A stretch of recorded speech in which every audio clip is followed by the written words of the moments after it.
Started. Perfect. Okay, good morning, everybody. My name's Melanie Gilby. I'm one of the senior specialists with clinical informatics, and I get to be your sort of host here today as we walk through our cardiac surgery workflows for validation. We have quite an extensive team that have really leaned in and helped get this session ready today. And so I'll just sort of quickly run through that team. So we've got Mona, Brenda, Jason, Frankie, Jacqueline, and Uni, who have all been involved today. And then, of course, Rachel from our HIM team helping too. And I want to also, one of the things that sort of has come up in a few sessions is just around who all these people are that have helped make these videos. And I think it's just nice to know that we're all nurses by background. And so we're coming into this and sort of helped work through this content with our own clinical knowledge and look forward to bringing that to talk through it with you all today. All right, next slide for me, Kayla. So I want to start with our territorial acknowledgement. So today we're coming together from across the island and would like to acknowledge the traditional lands in which we find ourselves.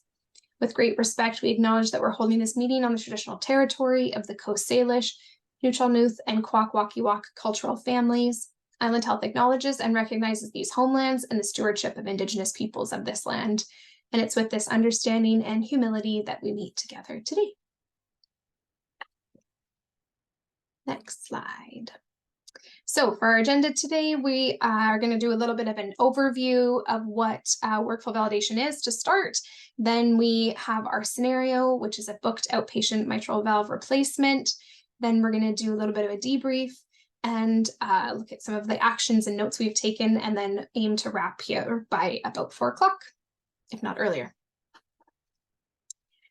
So on this slide here, there's a lot of names in small font, so try not to worry about memorizing it or anything. There won't be a test later on this, but this is just to show you some of the teams that we've engaged with as we've gotten ready for today's session.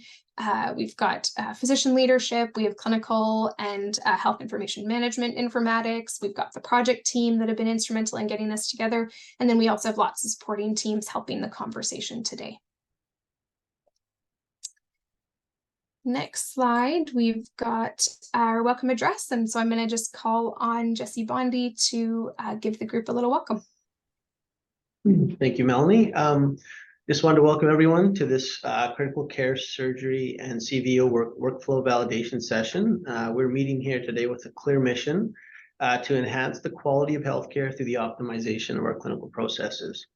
As healthcare leaders, we understand the paramount importance of CPOE in improving our patient outcomes. While its significance is well established, the implementation can be challenging. So our objective is to map out these processes before implementation, ensuring a seamless transition that will ultimately benefit our patients. Our journey will involve striving for standardization in workflows pertaining to the documentation and electronic ordering. This will encompass the harmonization of order sets, a collaborative effort that many of you have been dedicated to for the last several months, if not longer. And the compelling rationale behind standardization lies in the abundant evidence demonstrating that reducing practice variability will enhance patient safety and the overall quality of care. So I'd like to extend my gratitude to each and every one of you for participating in today's meeting. Your input is invaluable as we embark on this path forward. Through today's workflow validation sessions, we will aim to accomplish the following: evaluate and refine existing workflows, identifying those that should continue, require modification or need discontinuation, review policies and procedures to ensure they align with our goals, understand the various roles that will be impacted by these changes, and assess the implications of these changes on the education and training of our medical students, residents, nurses, technicians, and our other key healthcare providers. Your expertise and commitment to excellence will be instrumental in achieving our vision of providing high quality, safe care. Let's work together to make a meaningful impact on the future of our cardiac services. Once again, thank you for your dedication, and let's proceed with purpose and determination. I'll pass it back to you, Mel. Awesome. Thank you so much, Jesse. I second your gratitude to the team here that's joining us. So thank you for that. And Dr. Perchinsky, I think you are also here, and so I might might call on you to just give a welcome as our physician lead from the cardiac stream.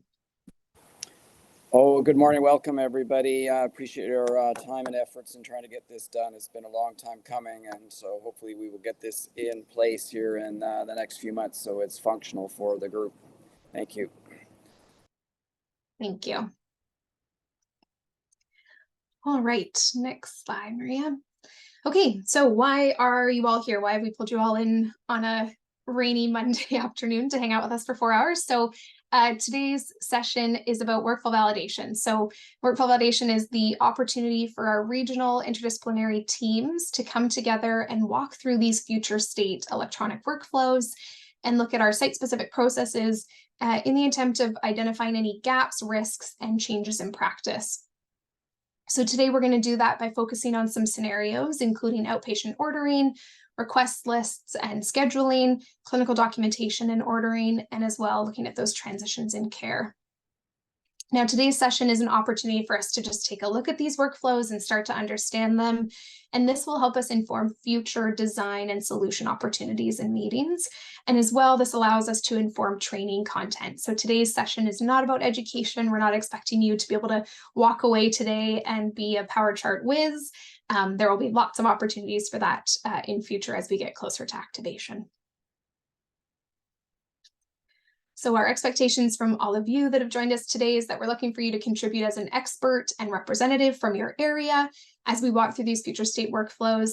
And we look forward to working collaboratively with all of you and the sort of extended teams beyond iHealth to look at these gaps, risks, and changes in practice with these future workflows. A few housekeeping items. So we ask with Zoom, it's a little tough to see who's talking and what your name is. And so we ask that you say your name and where you're from, like what your home site is so that we can archive your comments and follow up as we need. We ask that if you're not speaking, that you try to stay on mute so that we avoid any background sound. If you'd like to contribute to the conversation, which we welcome and encourage today, you can use either the chat, which you can click the little chat button at the bottom, or you can raise your hand and jump in as well. To raise your hand, you just click the reactions button at the bottom and there's a raise hand feature. We do have representation, I guess not so regional because cardiac surgery is down in South Island only, but anyways, if you are hearing something that's maybe slightly different than your experience of that workflow, we just ask that you call that out so that we can really understand sort of the nuances or differences with workflows. We also are aware that everyone's coming today with a very different knowledge base. So if we're talking about something that you don't understand or we're using acronyms or words, which sometimes our team is guilty of falling into, please just raise your hand or message one of us or put it in the chat and we can happily translate whatever the heck it is we're talking about. For our physicians on the call, there is an attendance form attached to the calendar invite. So if you fill that out, there will be an email that you can send that to for your reimbursement. And we are recording today's session if you haven't noticed the red flashing light in the top left-hand corner. So the scope of today's session is we are looking at patients who present to the hospital for cardiac surgery. We're looking at that inpatient cardiac units for 3 South and 3 Northwest, also in the OR, and then the CVU. And the health professionals involved in today's session are our nurses, registered nurses, pharmacists, reg clerks, NUAs, nursing leadership, medical leadership, and nurse practitioners. So big group of people to walk through and look at. Now, we're going to take a second to look at some of our guiding principles for how we walk through workflows and sort of receive feedback and requests. So principle number 1 is around focusing on those island health priorities. And so we don't sort of have the time and space to do everything all at once. And so we try to focus on those things that were needed most. And so we look at things that are for regional designs. We're always trying to configure things that can be used across the island. We are focusing on our go live priorities, so things that are needed for RGH, VGH, Gorge Road, and South Island Surgical Center activation. And then sort of as we move beyond that, we have a bit of a roadmap as to where we're going next. And so then we sort of will put the work on the roadmap along with how things will moving forward.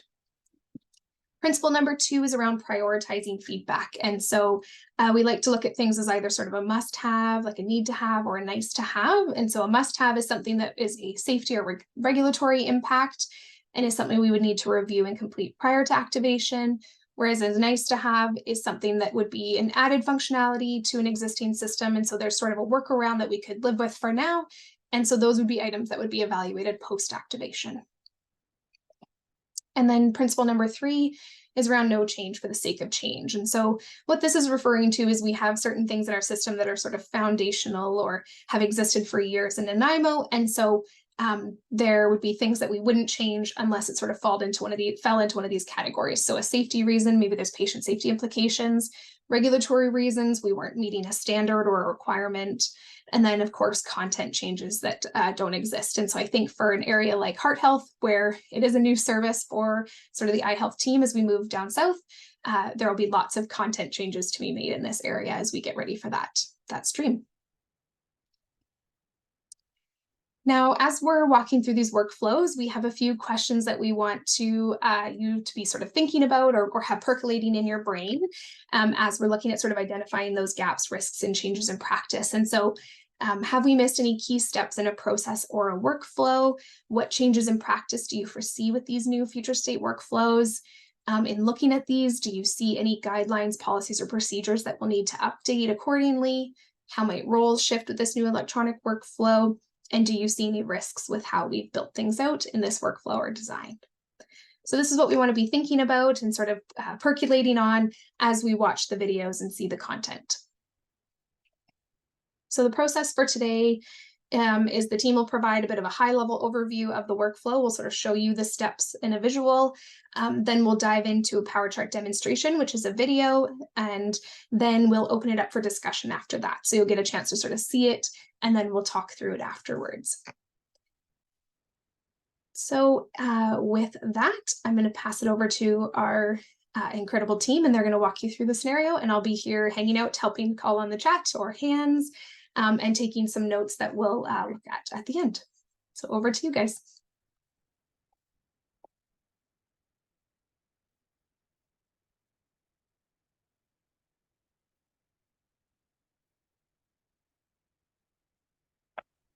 Okay, so we will begin with a short demo of referral management and then move into the provider role for placing orders.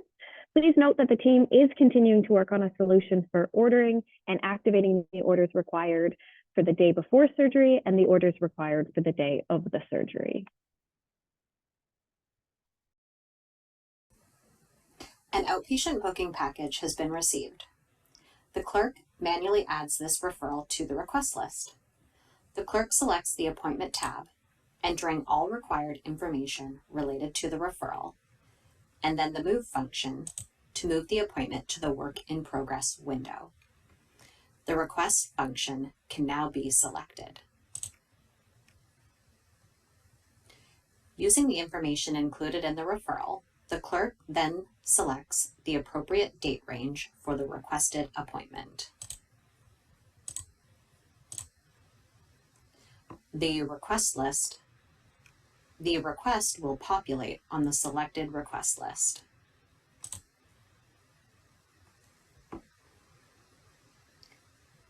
Using the request list, the clerk creates a referral encounter, including all mandatory information in the conversation.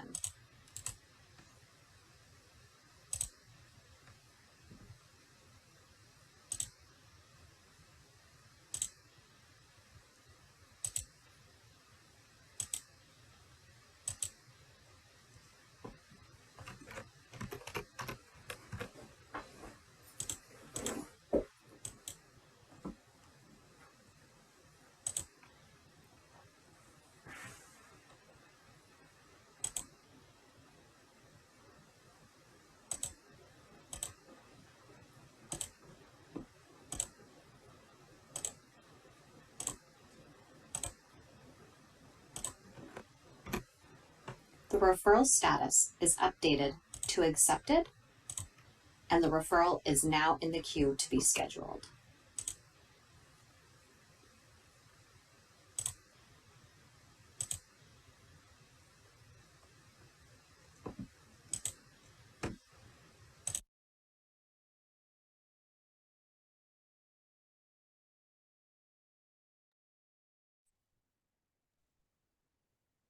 Okay, any comments about that workflow there? Or questions about what we just showed you?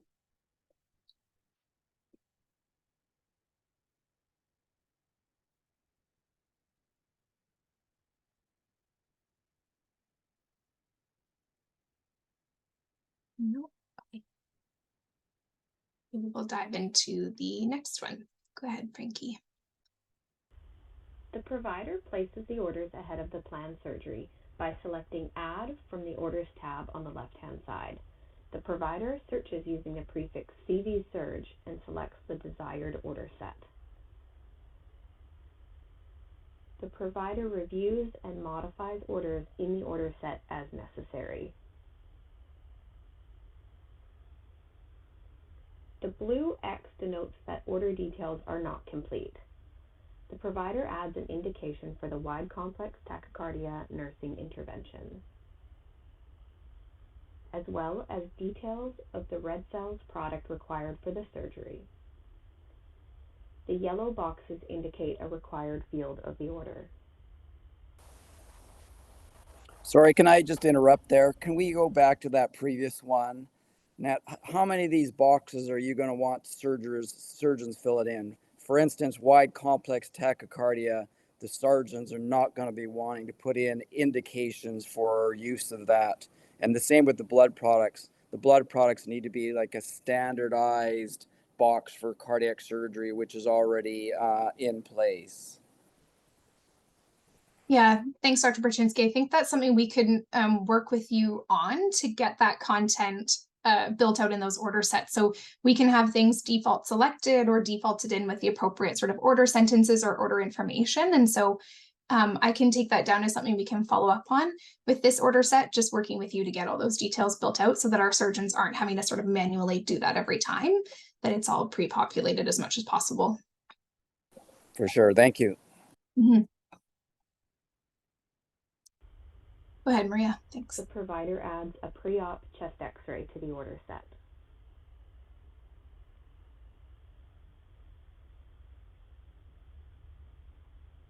And then selects Plan for later.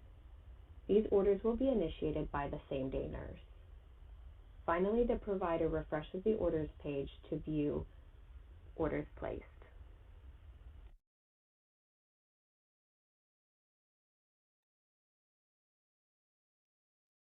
Okay, any questions or feedback or comments about that workflow there of the physician putting in the pre-op orders?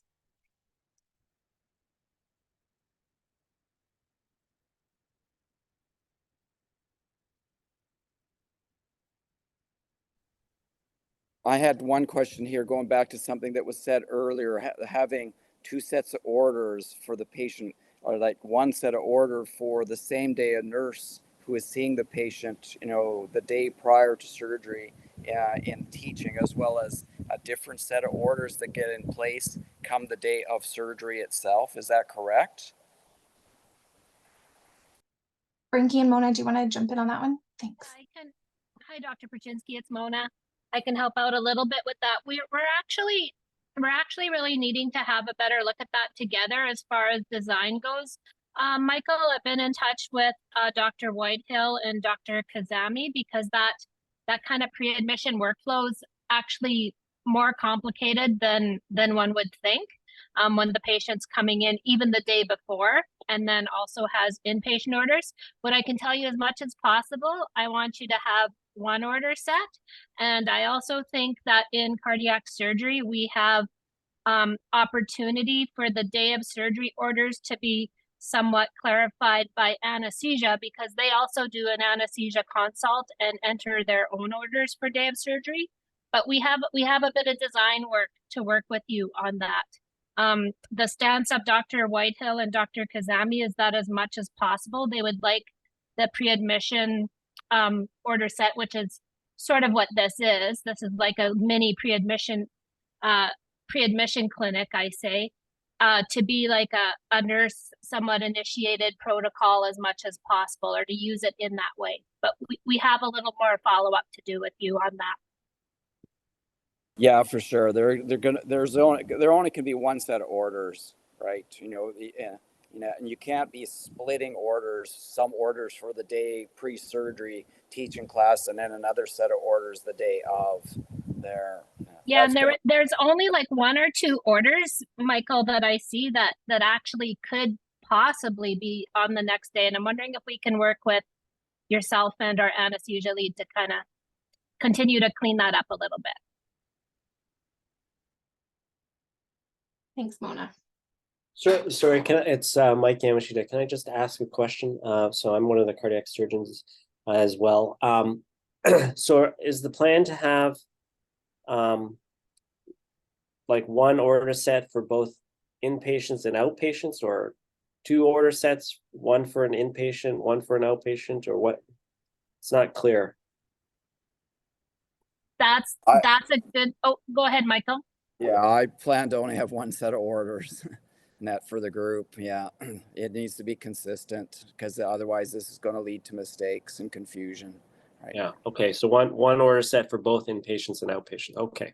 All right. I would say that's the desire, Dr. Yamashita, and we need to follow up on design with that. I think you're probably familiar with electronic orders from Winnipeg, correct? And we do have some challenges with encounters that we need to follow up, and making sure orders are placed on the right encounter, etc. So I do need to follow up with the cardiac surgeons on that. I know that's the desire, is the one order set, but we do have more follow-up to do, more design to do with that. Yeah. And I would say if this becomes too complicated, we simplify things, and basically you consider the patient admitted the day they are seen in the pre-surgery and at clinic, such that then all those orders are consistent. Yeah, and we want to follow up with our health information team to sort of look at that encounter strategy, Dr. Perchinsky. You bet.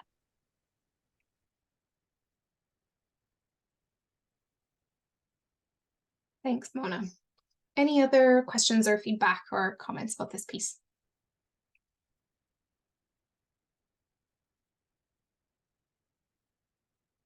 Mark, go ahead. Hi, it's Mark. I'm one of the cardiac anesthesiologists. I think I agree that there should only be one order set that encompasses all the sort of required testing and ordering, whether it's for outpatients or inpatients, and then that way nothing gets missed, but it can be pared down for a less complex patient. Perhaps this is a comment better for when we sit down to try and iron this out. But I guess one of my questions would be to Mona, is it possible to, with kind of like a master pre-op order set, have a module that is designed for like the pre-admission clinic visit? And so there's a module that just, you also order and only gets, and so would only be initiated, like a separate module that gets initiated by itself on the day that the patient comes in, the day before their surgery, rather than having the rest of the inpatient, or rather than having the other parts of the master order set that say include NPO, for example, which only would need to be activated on the day of surgery.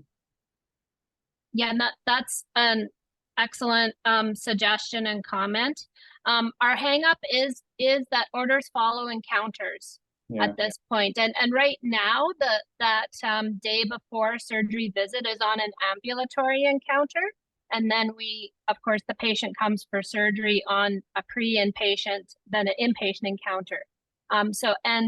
So those phased order sets and modular order set strategies don't quite work within one order set when we switch encounters. But that's why we want to have a look at that encounter strategy with him again, and see what we can do, and definitely work with you and Dr. Perchinsky on that goal. And this is something that Dr. Whitehill and Dr. Kazami are very familiar with, because on a much larger scale, we're trying to tackle the same issue with pre-admission clinic for many of the other streams right now. But I think we have a really great opportunity in cardiac surgery to achieve the goals that you're wanting to achieve here. So Mona, why don't we know how to deal with this already when there's so many other hospitals around the world that are already doing this for years and years and years? I mean, we shouldn't have to be reinventing the wheel, right? We Well, should know the how actually this the works. only Dr. Paczynski, the other site that we're in touch with and that we've used as a model for design has been your Vancouver colleagues, who currently are using 2 order sets to achieve this goal from what I can see.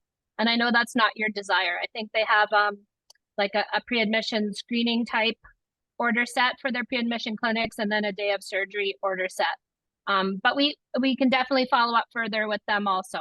I saw this session, Dr. Paczynski, as somewhat of a design session with you. I know you've been waiting a long time to see the orders that you've informed for a long time to be electronic and look that way, and they are. But I'm afraid that this funny little workflow is complex, and we still need to follow up on it with you.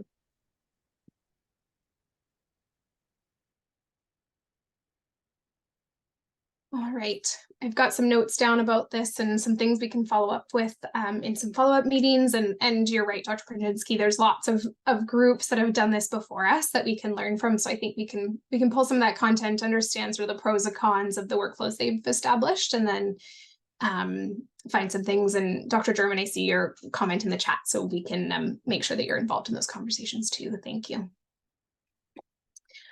Okay, team, next one here.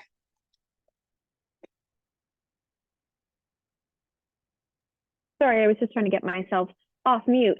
So next, the same-day surgical or SDSA nurse reviews and initiates the pre-op orders. There's also a bunch of construction in Eric Martin Pavilion, if anyone can hear that. Please note that the nurse initiation of the order set is not shown in this video. And then the same-day nurse conducts their phone interview and documents in the power form.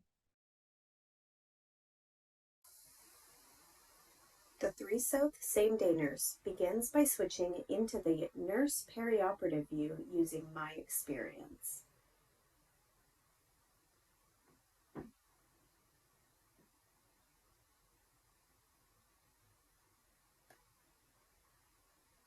Next, the same-day nurse reviews the pre-op orders that have been placed.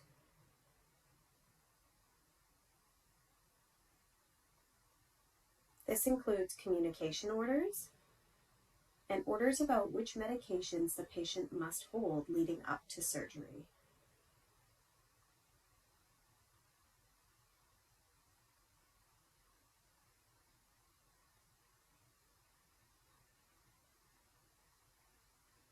The nurse will navigate to the Power Form component of the pre-op summary M page. This opens directly to the Power Form window, and the nurse selects preoperative and outpatients folders. The nurse will then begin the surgical intake assessment and checklist Power Form as they conduct their phone interview with the patient.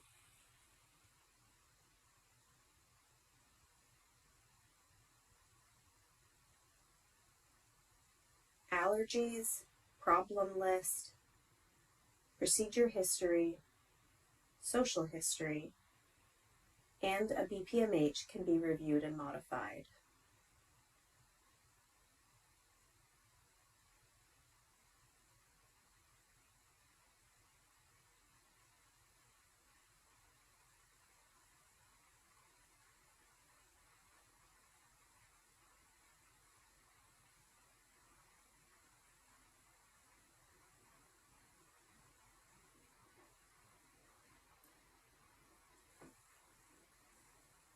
A complete BPMH is not demonstrated in this video, however, would be completed using PharmaNet as is currently done.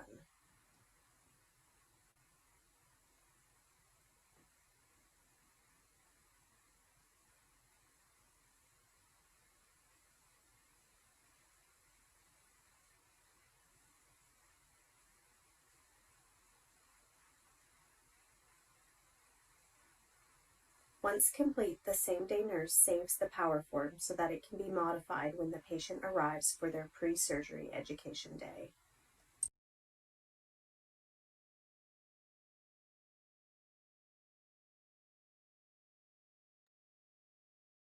Great. Okay. Any questions or feedback from any of the nurses here on some of that documentation, or any of our team members that watch that?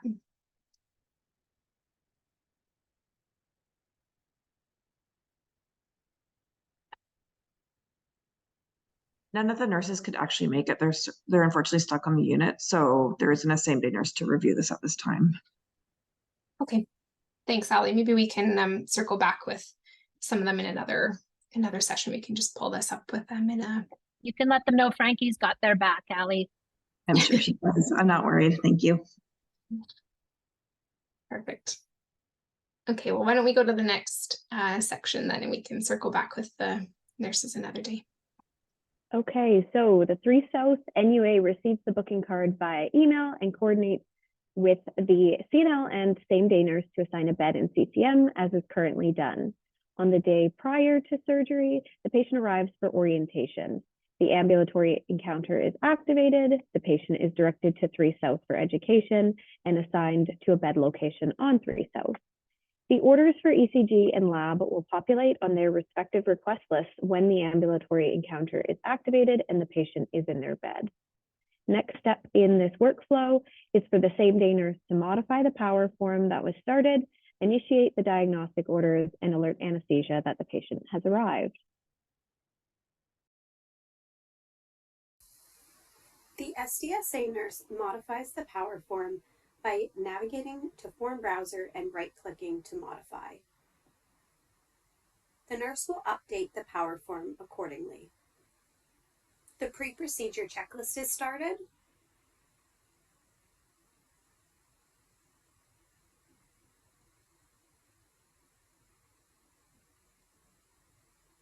Cardiac pre-op weight is entered for accurate post-op fluid balance management.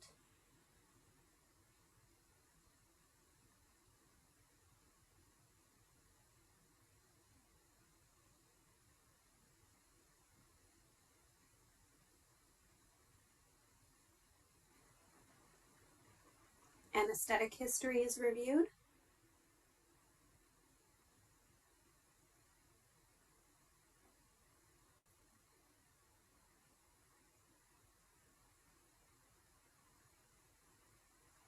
Vital signs are entered.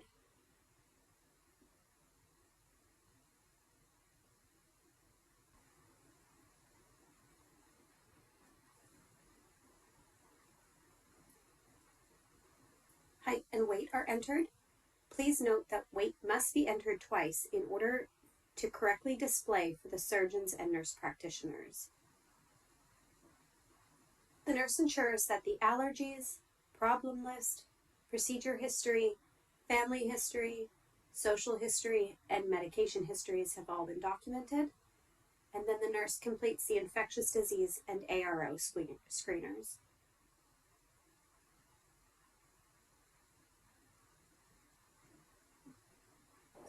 Can I ask one question here? So when the same-day nurse is doing this questionnaire and populating these fields with regards to allergies and previous medical history, and are they doing that based on the phone call with the patient and direct discussions with the patient, or are they doing that based on the consultation notes from the cardiologist's office and the cardiac surgeon's office, or is it a combination of both? It's a bit of everything. Mm-hmm. Dr. Pruczynski, is Becky. Mm-hmm. Yeah. Okay. I'm just trying to cut down on the amount of work that they're actually doing, having to do all this data entry stuff, right? So if our consult notes are coming from our office electronically and we've done the allergy form and that, is there a way to cut down on the amount of time that they're actually spending doing data entry?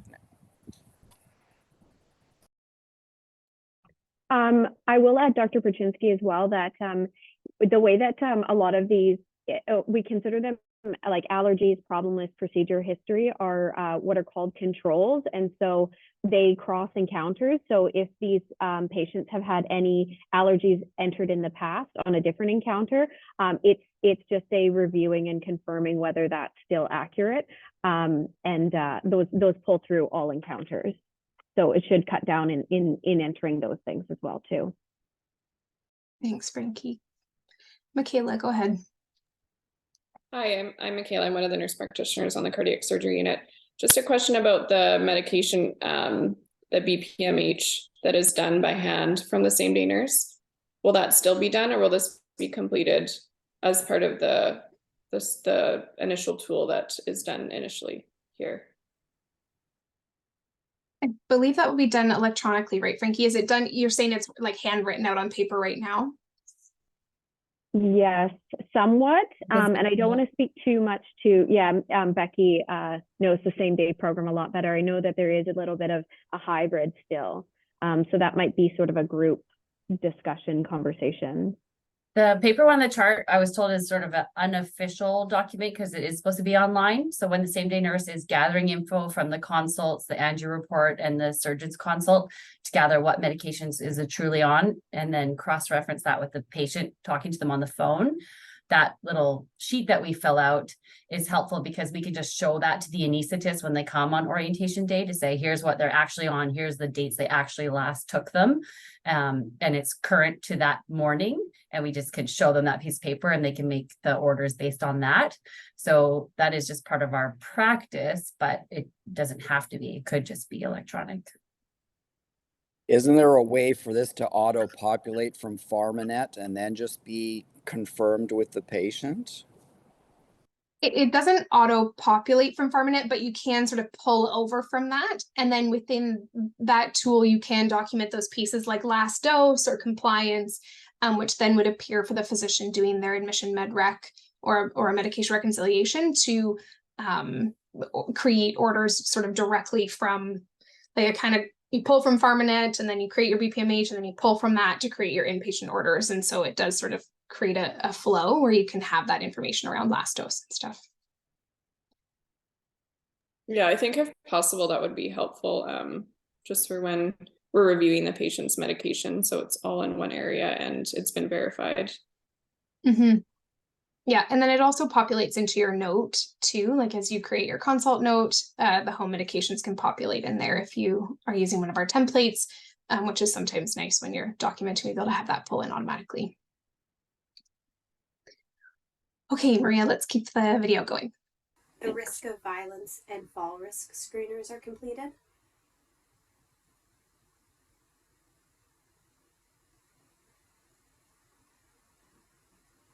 Any valuables are documented.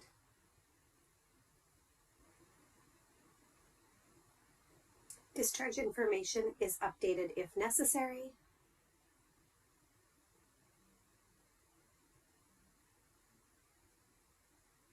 And following the current state workflow, the SDSA nurse educates the patient about their upcoming surgery, preparation required, and instructions for returning the following day.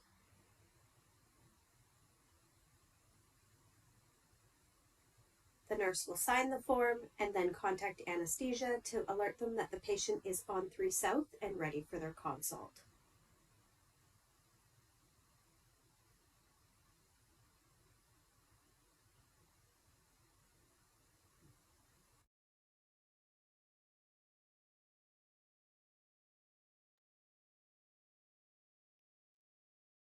All right, any questions about that or any other questions about that? We had a few there while we were going.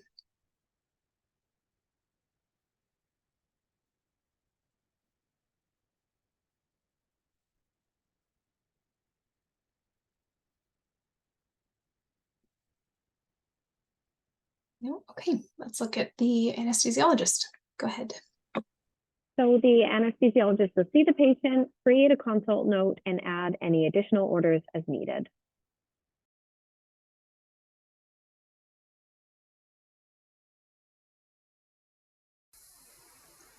The anesthesiologist creates a consult note using the documentation tab.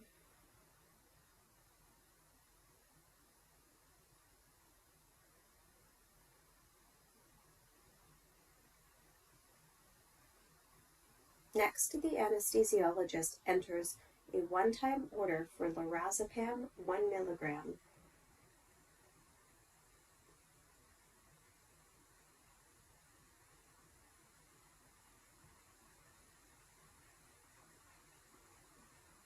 And adds the instructions that the medication be given 90 minutes pre-op.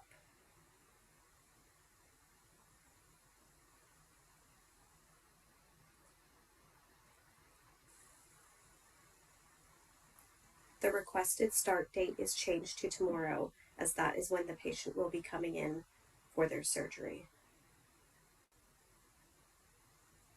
The SDSA nurse reviews the new order.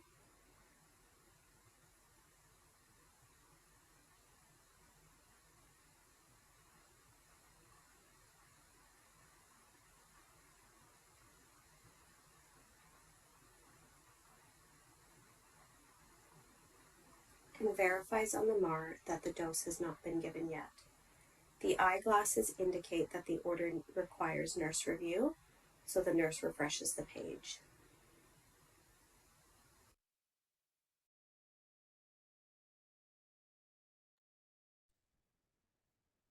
Great, okay. Any questions on that piece there?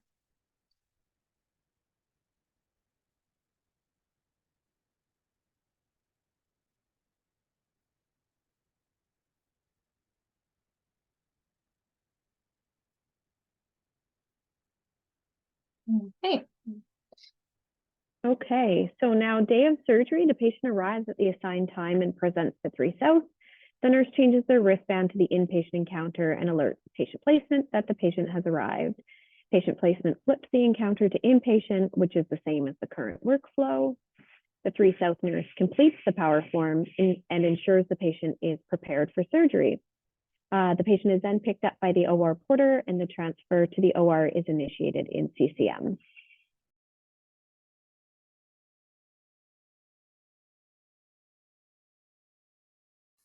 The patient arrives to 3 South ahead of their surgery. The nurse there will modify the power form that has been started and ensure the patient is ready for the surgery.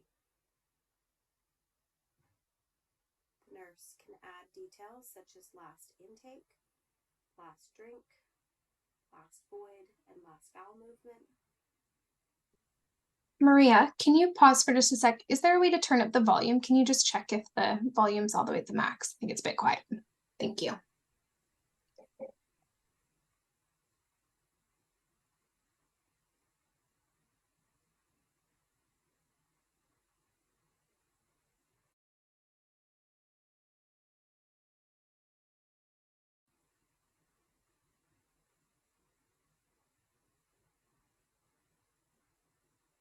The nurse completes any checklists that have not yet been completed.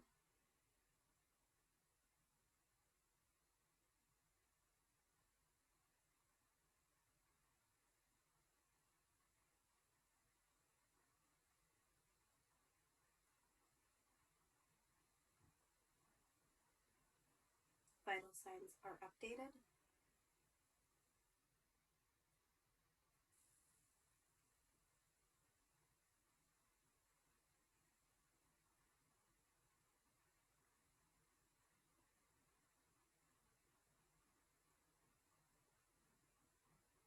Valuables and belongings are documented.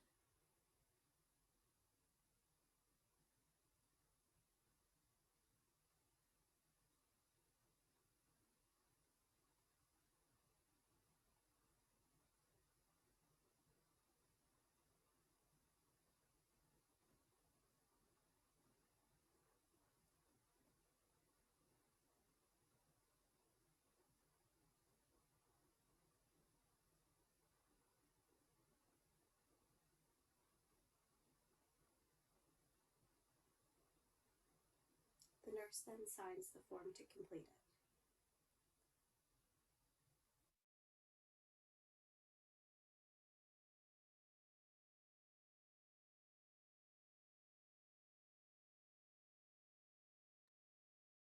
That one was a little quiet to hear. Sorry about that one. Frankie, do you want to just talk them through what steps it was just so they can kind of put the pieces together with what they saw?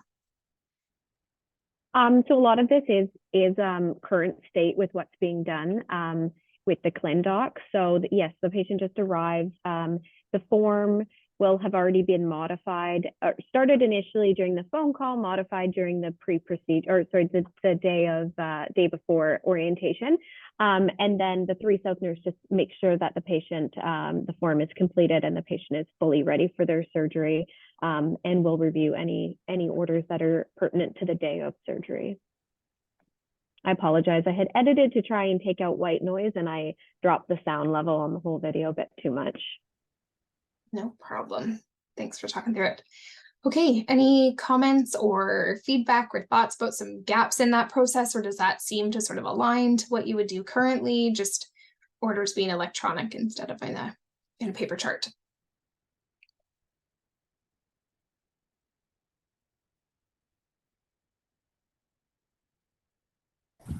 I guess I could make one comment going back to the most. So in our previous orders that we had on the chart, every patient that went for cardiac surgery was considered C2, right? So it was just an automatic default. So I know now that we're constantly, as physicians, as the surgeons, when the patient has the day of their surgery, we've been going in there to actually put that in. And I noticed on this through this process, the most was clicked as being yes or already documented. So is there a way for us as surgeons to actually create that in the pre-op orders, to actually check that box that the patient will be at their C2? Yeah, for sure. Or are we supposed to be doing that as a separate order when the patient actually arrives in the operating room? As the surgeons, we'd much rather prefer that to be part of the automatic orders as a default. Yeah, for sure. We can put that, if it isn't already, we can look at building that into your pre-op orders just as part of the gamut of things that you get in place before the patient comes. In terms of like defaulting to C2, I think sometimes there's concerns around setting defaults around most orders from some of our ACP groups, but we can definitely look at least having the most order there, and then you would just have to pick what status. Dr. DeWitt, go ahead. Yeah, just in terms of this, I know that I'm a hospitalist and an IMO and a physician neutral provider education. Just in terms of the most order date, if it's set to default to C2, who's going to set it to the pre-op default? Because it might have been an M3, but then somebody, I assume, for day of surgery will be C2, but then afterwards it'll revert back to whatever they chose in the community, right? Or for previous hospitalizations.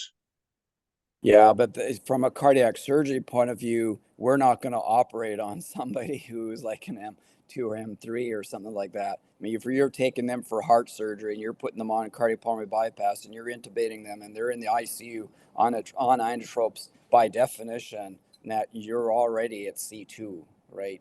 So I think that's something that bears a little more discussion. But from the surgeon's point of view, and I'm sure anesthesia's point of view, that person is full critical care to our full abilities from the time they get their surgery, right? And then that's to be reevaluated if they suffer some major complication, multi-organ failure, devastating stroke or something like that. Then that gets changed when the patient is in the CVU. Yeah, as long as it's part of your routine process, which I assume you do anyway, right? Because whenever you put a most order, it has to be like whoever entered the order, their name is attached to it, right? Yeah, and correct. It'll stay like that going forward. Correct, yes. Yeah. But I fully understand your point, thanks. Yeah. Thanks, Andre. And yeah, Michael, we can write that down as something we can follow up with when we look at the rest of that sort of pre-op order set content and look at making sure there's a most order in there and what's appropriate in terms of pre-selection or not.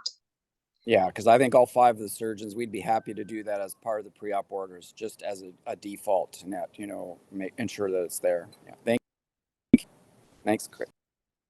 Thanks. Andre, old hand or new hand? Old hand, okay. All right, any other questions or feedback here?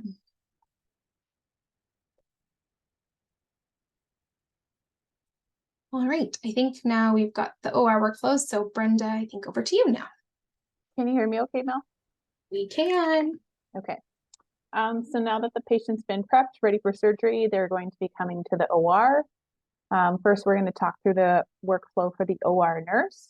They'll be completing preoperative documentation, checking in the patient, and then documentation throughout the case, which includes documentation in their OR record, any documentation of specimens or implants. And then at the end of the case, documenting case completion before the patient goes to CVU. We have 4 videos for this, and we're just going to play them back to back, and then we'll take any questions or discussion.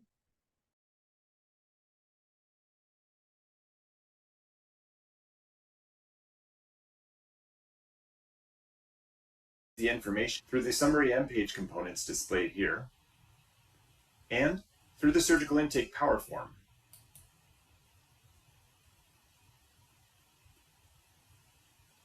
The nurse visits with the patient, updates the EHR with any new information gleaned from this visit, and signs off on the preoperative documentation.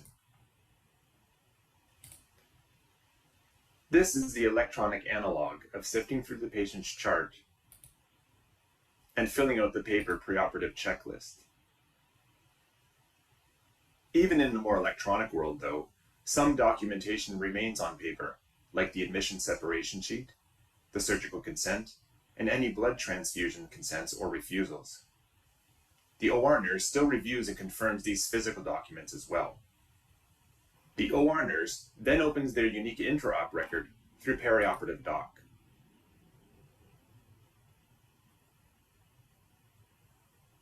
The nurse first reviews the information on the intervening appointment check-in window for accuracy and accepts it by clicking OK to launch their intraoperative document.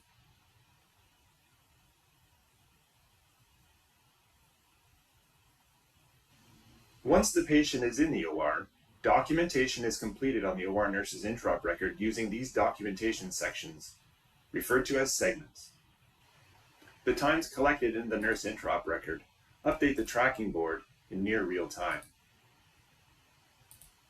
to inform everyone in the perioperative area where the patient is at in their surgical journey. The times captured in the OR nursing documentation is also retroactively used to inform the billing for cases from weekends, stats, and nighttime hours by some surgeons.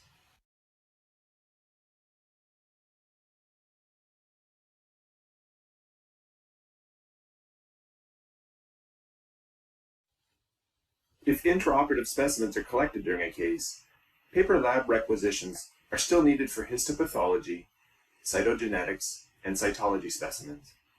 The OR nurse places all other lab requisitions as verbal orders from the surgeon through CPOE, the most common of which are found on the OR Quick Orders M page.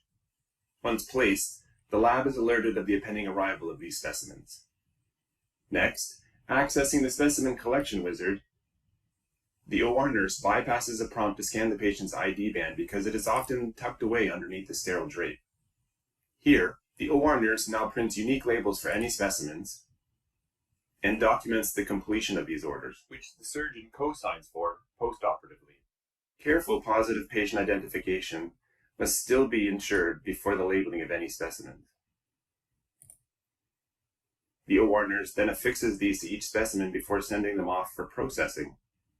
The action of having sent specimens to the lab is then documented by the OR nurse in the cultures and specimens segment of their intra-op record.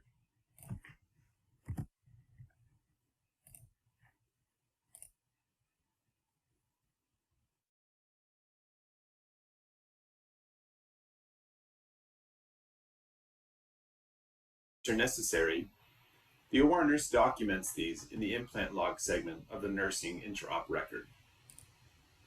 Some implants are immediately available for selection in this segment because they're built into the surgeon's picks and preference card, like these implant sets are here, which are integrated into the OR nurse's intra-op record.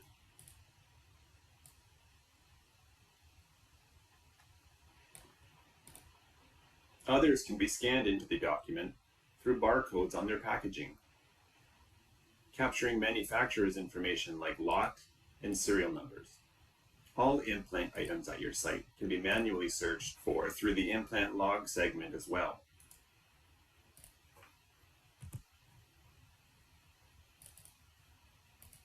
Having the precise implants used in individual cases can make planning for future surgeries or running a query to discover who received implants from a defective lot more streamlined.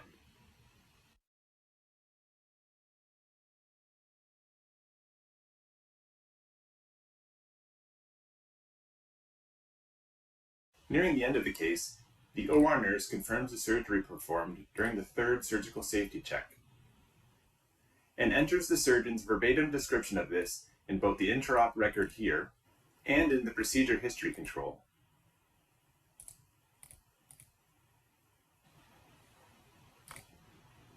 The surgeon's description flows from the nurse's intra-op record into the surgeon's operative report note, and entering the description in the procedure history control makes it immediately accessible to the entire region, including any emergency department the patient may present to later on if complications arise.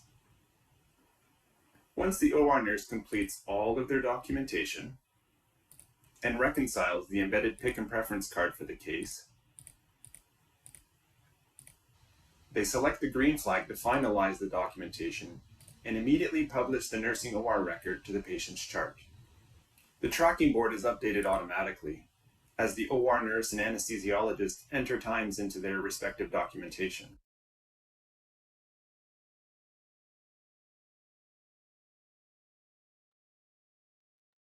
Hey, couple back-to-back videos there of some of the OR processes, just to open it up for questions or feedback or thoughts about that.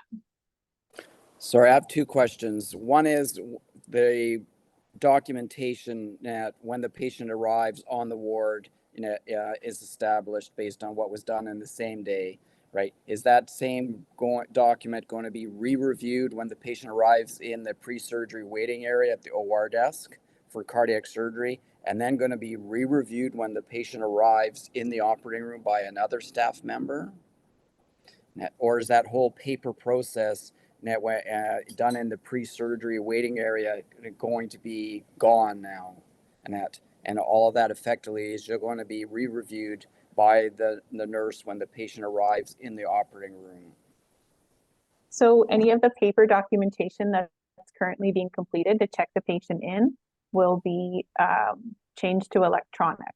And the nurse checking the patient in on the third floor before they come in, they're using the same form that the OR is using. The OR is just confirming that information and signing off that they agree to it. So no further paper process there. No, I understand that there's no paper, but how many times is that going to be done, right? So it's going to be done in the same, so that it all initiates with the same day surgical unit, correct? So then that document is carried forward for when the patient is admitted at 5:30 a.m. for their morning heart surgery, the day of surgery, right? So then that gets signed off, and then the patient is brought to the pre-surgery area. So in the pre-surgery area, is that going to be re-reviewed again by another staff member?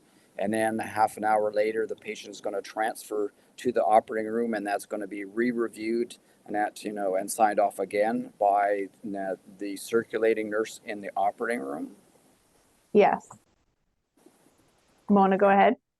Yeah, I was just gonna say, Dr. Berchinsky, that's really something to follow up with the operating room educator and CNL and manager. But what PowerChart gives the opportunity to is for all of that documentation is done, it truly is a review, and you can electronically document that the nurse has reviewed. But whether, historically the patients have gone to the OR holding area, have had a review there. And then there's the surgical safety checklist that I thought happened anyway in the operating room in addition to that. But I guess the take home message is we're not having to redocument the same questions over and over. There's an opportunity to look at the form currently completed, updated, and identify that the nurse has reviewed it. Yeah, okay. Yeah, I'm just looking at workload and how many different data points, people are going to have to review. So I think it's certainly important in the pre-op teaching class, then again at the time of admission, but then how many points do you actually go over, right? So quite frankly, the nurse that's in the pre-surgery waiting area, and that, I don't know that it's really important for that person to be reviewing when's the last time you've moved your bowels, when's the last time you've urinated, when's the last time you had anything to eat or drink, and all that sort of stuff, right? All that stuff should have been signed off and complete, on the ward before the patient was transferred, and then again, that stuff shouldn't be, re-reviewed when the patient arrives in the operating room. So I just put that out there. The second question I would have is when it comes to documenting the operation that was actually done by the nursing staff, so that's going to get populated into their electronic document, and then I presume is going to end up as part of the procedures that we see in past medical history or past surgical history. But then the surgeon actually goes to do their opera report. Does that actually auto-populate into their their document, their operative report that they're dictating? And secondly, if the surgeon looks at what is documented and they disagree with what is actually what the actual procedure was done, do they have the ability to actually correct that document? Take it away, Jason. I'll jump back to your first questions, Dr. Paczynski, about the documentation. The redundancy that you're identifying is something that already exists current state too in the paper world. We have two separate forms: this pre-surgical checklist for patients who are coming through surgical daycare, and then those who are admitted to the floors as well. So in that document right now, there's a checklist for the sending unit nurses to document all of those particular items. And then there's another column next to those for the OR nurse as well to do. This new process is actually streamlined that, where the nurse doesn't have to document all that. They just have to identify that they have seen this and reviewed. And if they have any differences in opinions about the documentation, they can upload that into the document itself, and the system will log that change. And then they just simply have to identify that they've reviewed the document at the end. So it's actually more efficient. But I would add that it's time and date stamped too, which is really helpful. Yeah, and there's a log in the printed document as well, where we can see that the previous data and the updated data. Now, it doesn't mean that the OR nurse has to ask all of those same questions. They're not actually, they would ask the same repertoire of questions that they ask now, and they're only really responsible for those aspects that they review as well. So, and then the procedure that governs that practice is actually embedded in the document for their review as well, in case there's any, in case they're unclear about whether they're doing things correctly or not. And in terms of the information being transmitted from the nursing documentation to the control. So yes, so the way that works now is, I don't know how, admittedly, I don't know how well the third safety check is done at all of our ORs. ORNAC standard is our practices. We're supposed to verify with the surgeon what procedure we actually accomplished, and then we take that and we document that in our forms. So that becomes a really formalized, and I believe actually it is, I think with ClinDoc, we've actually cut over to that at the Royal Jubilee. So that practice of documenting into the history control is already taking place right now. We're just not putting it in the nursing document because they don't have it available to them at this particular time. But with our next level of activation, that they're gonna be able to document that in their record, and it's gonna come from your mouth. So whatever you tell them to type into the nursing document is what they're going to type in, and then they're gonna copy and paste that into the nursing control, so that forevermore, when somebody looks in the procedure history, they're going to see exactly what you told that nurse to document the procedure was. Now, having said that, if there was a transcription error or miscommunication in some way, yes, absolutely, you can go in. Anybody can go back in afterwards and update that control so that the correct information's published there. And then, yes, that does pull into your operative note as well. And you can also edit your operative note too. So if there was a miscommunication or a transcription error of some kind, that's easily remedied through just retyping in your note. Yeah, thank you for that. Thanks, Jason. Okay, any other comments or questions about that OR workflow? We seem to have lost the PowerPoint. Oh, it's back. Great. Thank you. Yeah. All right. I think maybe we'll keep going for a little bit longer, and we'll keep going through a couple more workflows, and then we'll plan a break here in a little bit. Yeah. But Actually, I'll bring up one more question, Nat. Sure. Can you tell me where we are at, Nat, with linking, Nat, the CVI source operative reports and power chart, and being able to do that real times in only one platform, being able to do it in power chart and not having to log into CVI source to actually create a separate, this is for cardiac surgery alone, right? Because none of the other services use this, but only us. But where are we at in being able to create that opera report, Nat, in a power chart, Nat, or linking this, so we don't have to go to a different website, a different platform to do that, and then wait, Nat, days for that then to be signed off to actually then be manually moved by one of our hospital staff into PowerChart, so that other staff can actually view it real time. Jesse and Dr. Fife just recently had a meeting about that. I don't know if you're able to comment on this at all, Jesse. Yes, we have some further discussions to sort out how that's going to play out, but I'll be able to report back probably in the next couple of weeks. We do have a couple of steps here, but I haven't had a chance to meet up with Bindi Baines and discuss the solution kind of going forward, but I will shortly.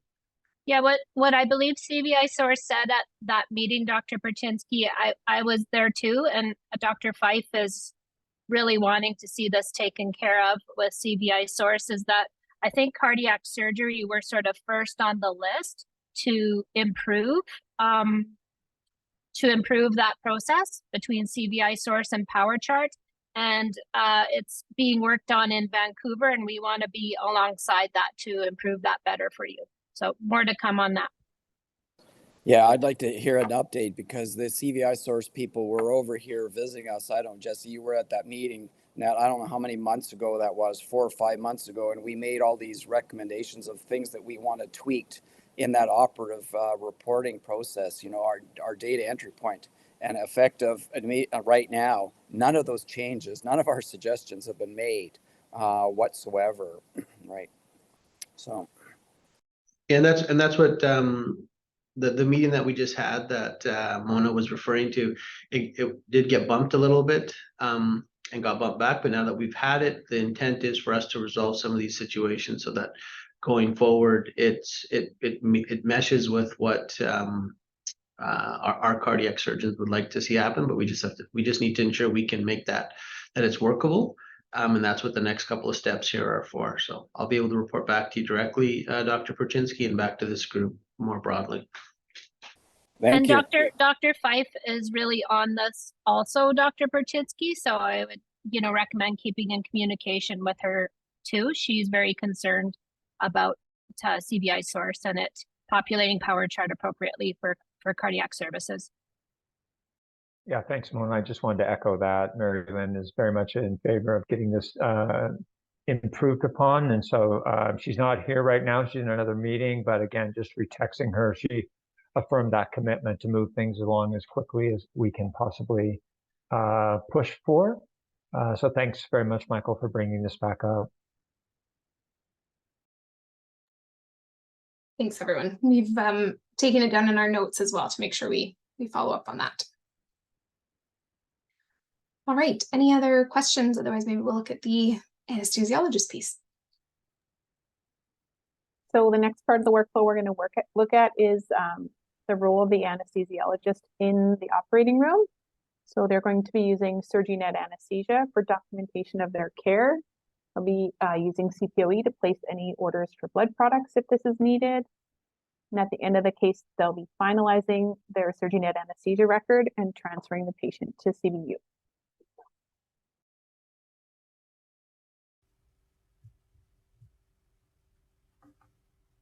Prior to the patient's arrival to the operating room, The OR anesthesiologist may review patient information and any preoperative documentation in PowerChart through their workflow page.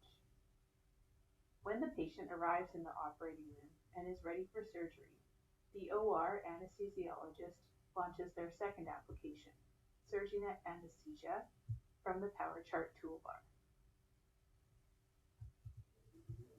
SurgiNet Anesthesia is used to document all anesthetic care in the operating room, such as medications given, patient monitoring, interventions, and other anesthesia actions.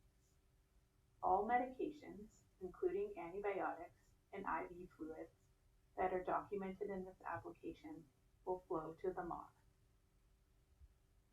If any blood products are needed throughout the case, the OR anesthesiologist will order these through PowerChart and administer them during the case.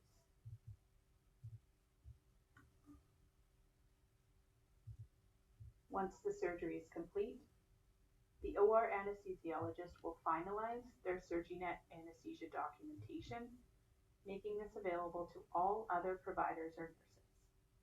The OR anesthesiologist will then transport the patient to CBU and give handover to the CBU team.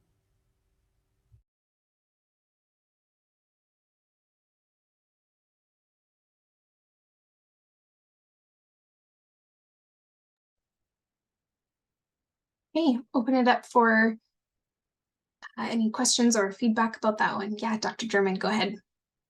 Yeah, the placing of blood product orders, does that exclude the 2 or 4 units that get ordered as part of the 2 or 4 units of packed red blood cells that get ordered like during like the pre-op order set?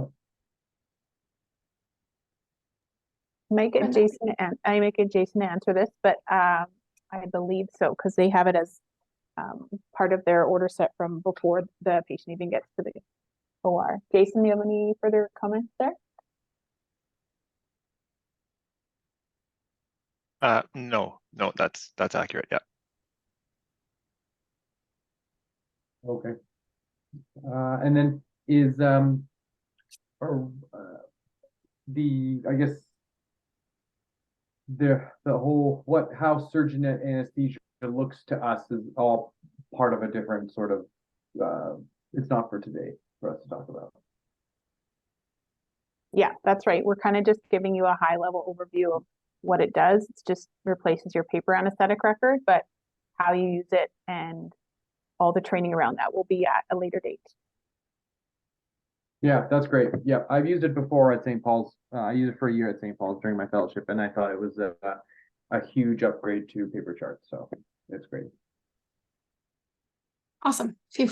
I was worried your comment was going to go the other direction there, so that's good. I have one question yeah. here. Yeah, for sure. So when it comes to the blood products, they're actually given in the operating room. So that's going to end up, in the SurgiNet anesthesia report, which is a great thing. So that information should also default to the CVI source opera report, right? So again, Annette, that's one of the data points that we asked to be updated in the CVI source opera report were things like Bariplex. It doesn't even exist, on that particular opera report, right? And so that's in my mind. And that, this should be an automatic default. So if anesthesia, if patients had a major hemorrhage protocol and they've ended up, with 25 or 30 different units of various blood products, and that ends up in their opera report, information should automatically default into the CVI source opera report for that particular patient. Again, to, just make things, more efficient. Yeah, we can take that down and can follow up with the group that's working with CVI source on some of those pieces and just make sure that data is pulling. I don't think we have a ton of control over like how CVI source is set up, but we can take that to the group that is sort of doing that work. Mm-hmm. And as an extension of that, we could actually push that to other medications. So all the medications that are given in the operating report, tranexamic acid, the antibiotics that are given, and, even potentially all the drugs, the inotropes that the patient is on when the patient leaves the operative room itself. That, I can't see why all of that can't just automatically default into a standard opera report. Yeah, thanks. Okay, we've taken that down, and we'll see who we can follow up with around that. Thanks, Dr. Brzezinski.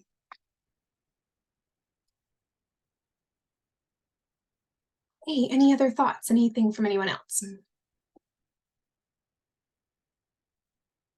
I think we'll look at the perfusionist workflow here. And Mona, were you going to introduce the perfusionist workflow? Yes, I was. There's no videos for the perfusionist today. I see Al's on, there's this slide only. And we're following what's been done in CST in Vancouver so far for perfusion as much as possible. And as it is, the cardiac perfusionist will continue to document their cardiopulmonary bypass care on paper on their open heart perfusion record, which will become part of the Paperlight chart. Something we are currently exploring is the documentation of their blood chemistry to upload to PowerChart. We're currently exploring the upload to that with multiple players so that can be available for people to view. And fluid balances and medications given during cardiopulmonary bypass by the perfusionist will be reviewed with anesthesia and documented in SA anesthesia. All medications and IV fluids that are documented in the SA anesthesia application will flow into the MAR. And this is following more or less what Vancouver's currently doing. Perfect, thanks, Mona. I know we didn't have anything to show you, but any questions about what Mona shared there and discussed, knowing that we sort of have some more work to do and explore there?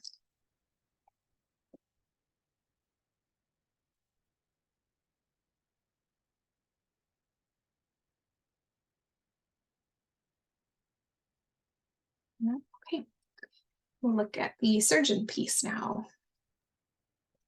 Okay, so the role of the cardiac surgeon for documentation after the case is co-signing any intra-op orders through Message Center and then completing their operative notes. And as Dr. Brzezinski has already brought up, this would typically be done through CVI source, but clinical informatics does not have access to that. So we'll be demonstrating this in PowerChart, and just be aware that it will be different for the cardiac surgeon. We're just kind of giving you the high level of the steps that are completed.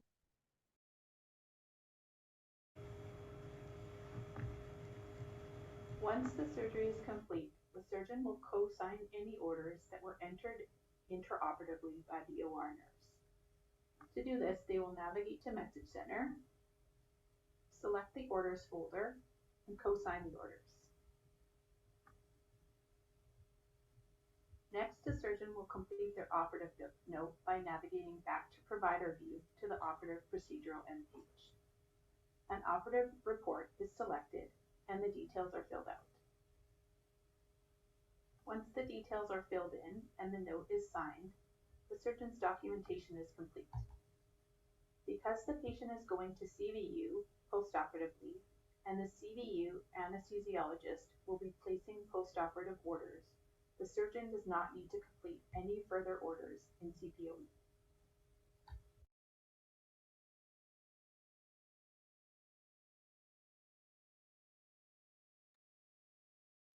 Hey, any thoughts or comments there, or some feedback?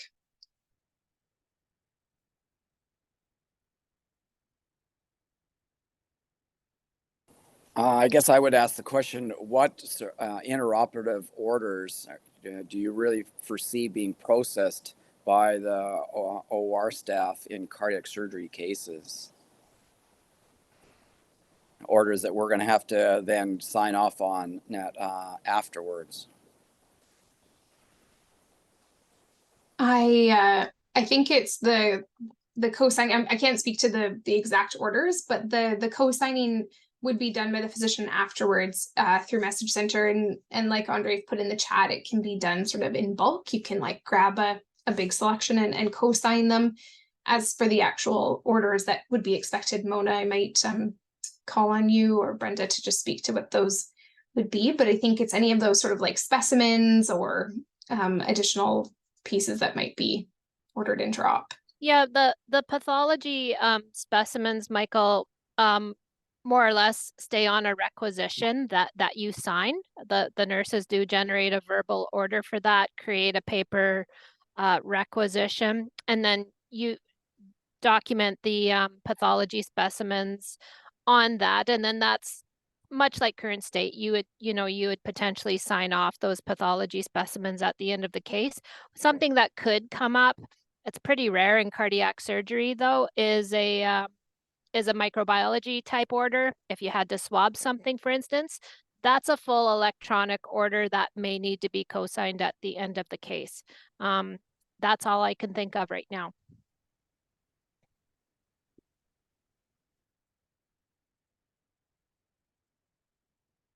Thanks, Mona. Michael, did that clarify your question, or do you have anything else? No, I think that's correct.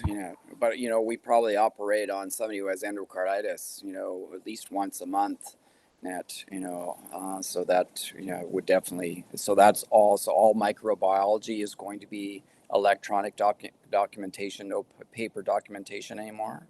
That's right. Yeah. Okay. And Thank you. we're not quite fully there with all of the pathology yet. So it's entered as, like I say, a requisition order, which is then printed on paper, and then documented by the OR nurse, which you can sign at the end of the case.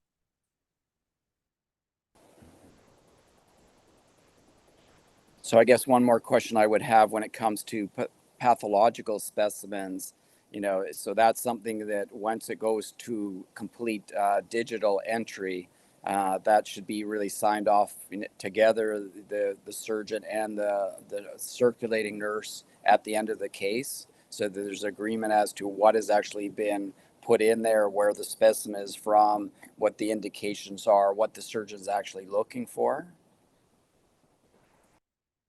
Where we're at right now is that'll be printed on paper for you to review at the end of the case, like you do now with the OR nurse. Thank you. Yeah. Thanks, Mona. Okay, any other questions or thoughts there from the group? All right, that takes us to the end of the OR, and I'm wondering, we're about an hour and a half in, if we wanted to pause for a break, just for 10 minutes, and we can all fill our water or get a quick cup of coffee, and then get into our floor workflow, so the transfer out to CDU and then the care provided there.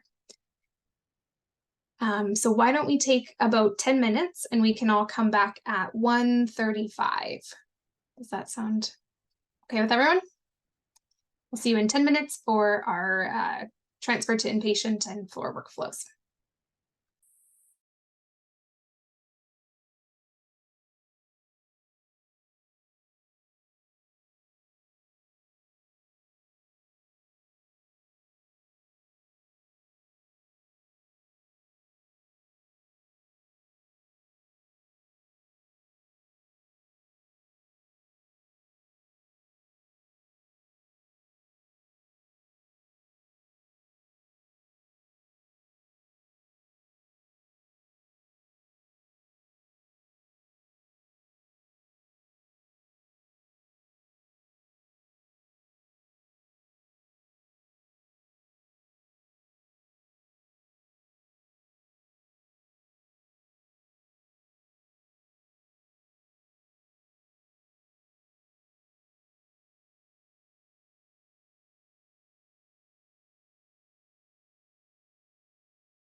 All right, we are at 1:35, so I think we will get started.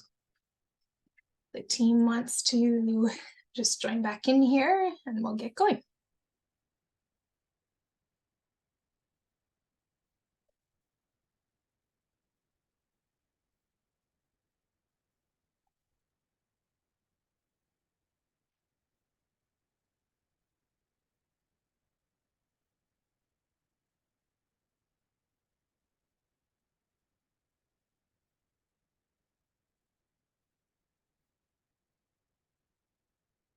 All right.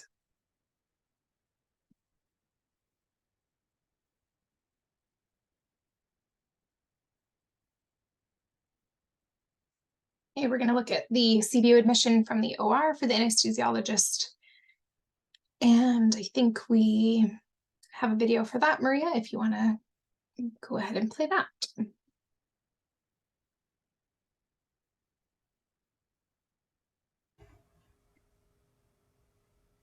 In preparation for the patient's arrival to CVU, the CVU anesthesiologist reviews the chart from their workflow end page before the patient arrives and while the case is underway, or when they arrive postoperatively. The CVU anesthesiologist will enter an admission, medication, reconciliation, and postoperative orders. To complete the admission meds, navigate to the Orders tab and select Admission from the Reconciliation menu.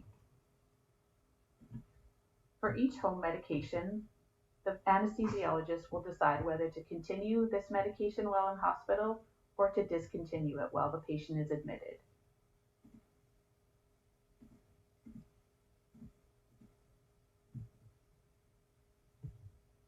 Next, they will place postoperative orders. The CVU cardiac surgery post-op order set will be placed in a planned state for nursing to initiate at the appropriate time. Depending on the complexity and the acuity of the patient, other order sets may be planned as well, such as the hemodynamic management order set or the oxygenation and ventilation module.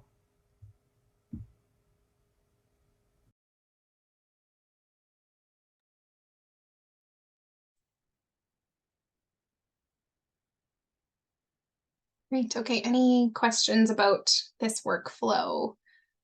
Anything around admission med rec?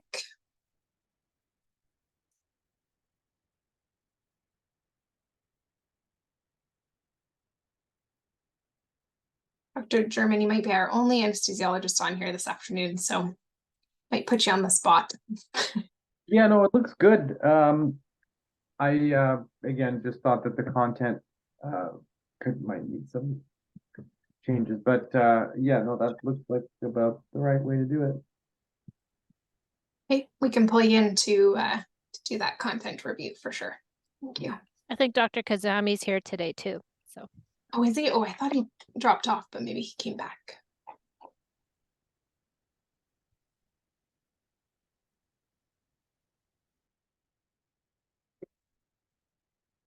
Okay, back over to you guys. Go ahead. Yeah, so this portion of the demonstration is just going to look at the ongoing care portion for the anesthesiologist and CVU.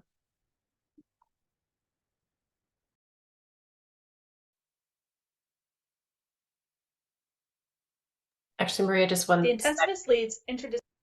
This video has also been repurposed from the intensive care workflow, although the ongoing care portion is directly relatable to the role in CVU. But just time constraints kind of prevented us from recreating multiple videos. In preparation for the patient's arrival to CVU, the CVU anesthesiologist reviews the chart from their workflow end page before the patient arrives and while the case is underway, or when they arrive postoperatively. The CVU anesthesiologist will enter an admission, medication, reconciliation, and postoperative orders. This is a duplicate of the last video. We don't need to play this again. Navigate to the Orders tab and select Admission from the reconciliation. Sorry, Maria, if we can just move to the next video. This one was already played.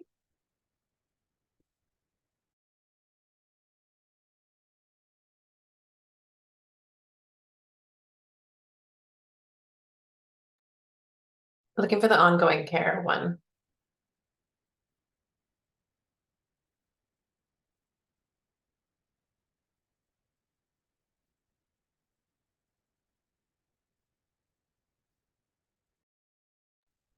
Give us one moment, we'll sort it out.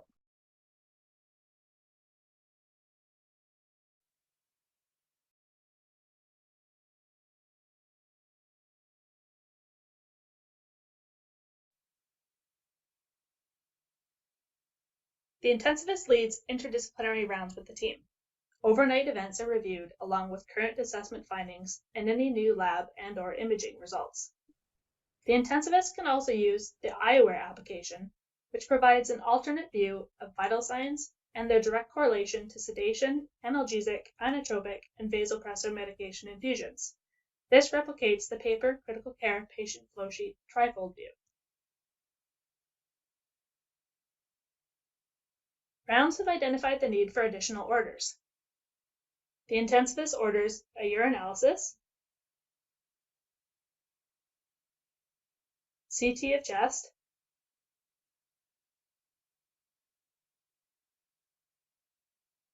and vasopressin infusion.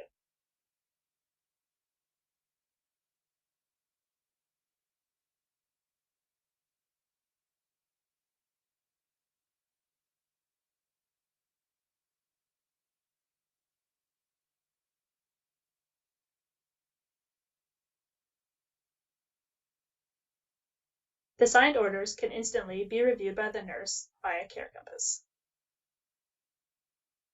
The intensivist uses the history and course in hospital, as well as the critical care system scratch pads to aid in the creation of the critical care progress note.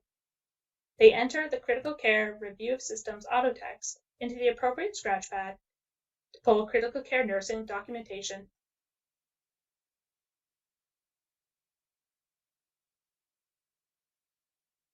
The intensivist uses the critical care progress note quick link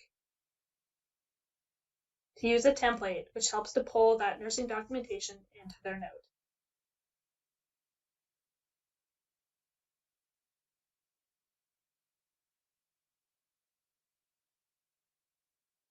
The title is updated as appropriate, and once signed, the note is available for the whole care team to view.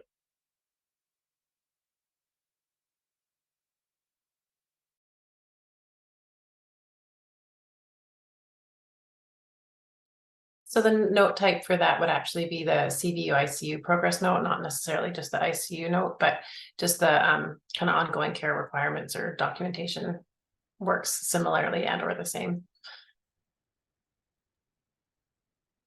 Thanks, Jacqueline. Any questions about that, Dr. Perchinsky?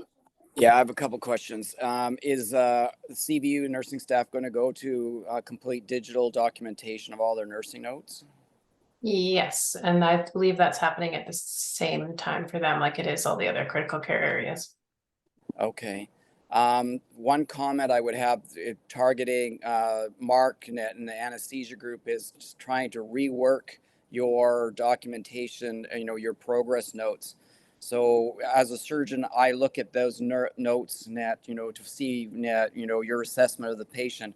And one thing that happens is all of the medications auto-populate into that note, like the second or third line of that particular note. And it's very disruptive, right? And it actually adds nothing to your note whatsoever to have all of those medications there. So is there a way to reformat your progress notes such that all those medications are either at the very bottom or, like in our consult notes, taken over to the right-hand side and put under medications so it's not disruptive? Because it wastes a lot of time. Yeah, can I clarify your question? You're talking about the note that the physician's creating or the note that the nurse would create? No, the note that the physicians are creating. So if you're gonna go in present time and you click on the anesthesia progress notes for CVU and you start reading through it, you'll see this huge long note, and probably 2/3 or 3/4 of the space of that note is actually taken up by medications alone, active medications and PRNs. Right. And I'm wondering if there is a way to reformat that note such those medications are taken over and put on the right-hand side like they are on consult notes. So when we Mhm. create our consult notes, right, all of that information is over on the right-hand side, right? You know, so it wastes a lot of time and it's very disruptive, net reading through progress notes, net, you know, in the present format. Yeah, totally. I've taken that down as something that we can follow up with you on. It's relatively easy to make those updates and just rejig the formatting so that those meds are on the left or on the the right column so that it's not interrupting sort of the content or the good stuff in the note. Yeah, we can take that away and follow up. Mhm. And then the other question I would have is that at the present time with paper orders, that anesthesia's MRP and CVU. And so the cardiac surgeons will come by in the morning, do the rounds, and we will make suggestive orders. So we will write cardiovascular surgery and then we'll put warfarin so many milligrams, leave the chest tubes in today, get the Foley catheter out, blah, blah, blah, whatever. So how is that going to be handled in orders moving forward? So our surgeons actually going to be able to put those orders in as active orders that then have to be signed off or co-signed by anesthesia. And secondly, what happens if there is disagreement as to what those orders are or whether they should actually be carried out? Mhm. Good question. And Eric, I welcome you to jump in as you'd like, but the suggested order workflow is something that changes quite significantly with CPOE. And so there isn't functionality that exists for our sort of full-fledged physician accounts that allows them to sort of propose or suggest orders. So what that would look like is the consultant or surgeon or whoever it is would either place the orders themselves after sort of chatting with the MRP, or they would put them in their consult note as their suggested orders, and then the MRP would then place those orders. There's a functionality for our medical students that exists that allows for sort of this co-signature functionality, but unfortunately we can't put that on our sort of full-fledged physician accounts. Otherwise it would impact all of your regular day-to-day ordering. Okay. Mark, your comments on this? Yeah, I thought there was a suggested order set. I don't think that's something we've looked at. I can take that away. Is that something that you said you worked at St. Paul as a fellow?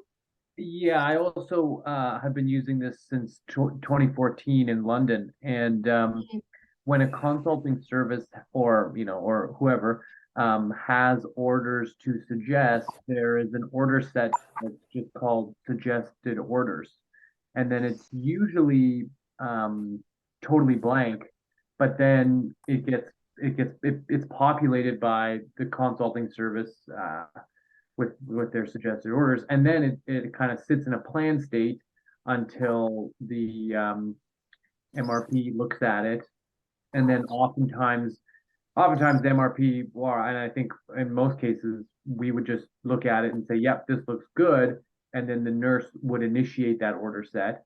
Or if we disagreed with part of it, we would have the option to like unclick certain order like untick certain orders, certain parts of that order set, and then say, okay, let's initiate it. Again, I think that would be an exception, but yeah, I've seen just orders as an order set. Sure. Yeah, okay, well, we can take that away. Yeah. Yeah, so just a comment, I think this is going to bear some discussion amongst the cardiac surgeons and anesthesia as a group on large, so that we have an agreement as to what orders are going to be in a suggestion versus orders that the surgeons are going to just sign off on. So personally, Annette, I want to be able to have the ability to place an order in CVU. So if I want the chest tubes left in, if I want to order a change in anticoagulation, initiate warfarin anticoagulation, decide what dose of warfarin or ticagrelor or Plavix or, heparin or whatever, that, the surgeon should be able to process or have those orders processed, correct? Yeah, that seems reasonable. Yeah. Yeah, so I think there would be, some other orders when it comes to management of, inotropes or a few other things, where suggestions are made, right? But I'm with you, Mark. I think it needs to be to go into a suggested order box, and because I personally don't have any confidence about putting my suggestions into my progress note, and then knowing that the anesthesia MRP for the day is actually going to read my note. And especially if you're running two cases and that, go side by side, and you're spending a lot of time, in the operating room, and that you end up with a dissection or some other kind of patient who is very, very sick, right? You may not get to those orders for, or those suggestive orders, and that, I mean, the comments in my progress note for 4 hours or 6 hours, or may not get to them, the entire day, especially if the surgeon is doing rounds later in the morning and you're already in the operating room. So I agree that there has to be some kind of mechanism to put in suggestive orders, right? And I think this also bears on other services when it comes to endocrinology and nephrology, them having the understanding that when they come in, and that they're actually managing those organ systems and not making suggestions per se, or having it very clear as to which orders of theirs are processed and which are taken as suggestions. Mm-hmm, mm-hmm. Yeah, we can take this workflow away and just dig in on it a little bit. We've done some investigation on it, but yeah, we can take a look around and see how it would impact these critical care areas. Dr. Yamashita, I see you're off mute and on camera if you'd like to jump in. Yeah, Michael, I completely agree with you. I mean, obviously, we should be able to write orders on our patients that we operate on. I mean, in the system the way it is now, I think any physician can technically put in orders on whatever patients, but so and they'll get processed, I think, technically. I mean, I don't suspect, we can take this offline, but I don't suspect that there's going to be much conflict in terms of, us suggesting we'll take the tubes out now and, anesthesia saying no, or that sort of thing. I mean, that's not going to happen, I don't suspect. So, I think if we sort of, and if there are orders that sort of cross or cross disciplines, such as dose of inotropes, use of inotropes, etc., then probably those things should just I think we as physicians just need to have a discussion with whoever the other counterpart is in the unit. So yeah, thanks for that. One of the things that we always find with CPO reactivations is sometimes people forget that they can still just talk to each other and have a conversation. And sometimes we think that a system will sort of solve all or be the cure all. And so I think that's a great point there, Mike, that people can still talk and have a conversation and then decide who's putting in the orders or how they're going to get processed or that kind of thing. So there's always that side of it. Dr. DeWitt. Yeah, I think the question will be, would it be a closed unit or not? Like, for instance, in the NIMO, the ICU is a closed unit, so only the intensivist can order there. So it all determined by what the unit want to do in terms of ordering. The other question I have is, so when you worked on the mainland, if there's a proposed order set, how does the nursing staff know that the intensivist has actually reviewed it and that it can be initiated? Or does the intensivist actually initiate it themselves? Because I don't think there's anything in the system that'll indicate that somebody else has reviewed it, but they have the option to actually initiate it. Just the practical side of it. Thanks, Andre. And I think I'll let you jump in just a second. So to answer that question, so in CVU right now, anesthesia is MRP for all cardiac surgery orders across the board, right? So if I do rounds on my patient postoperatively, the day one, and I want to initiate warfarin and that leave the chest tubes in, make suggestions, those are all written, but they are all co-signed by anesthesia. The other services, when it comes to nephrology, typically infectious diseases, endocrinology, those physicians write their orders, and those orders are carried out and they are not co-signed by anesthesia.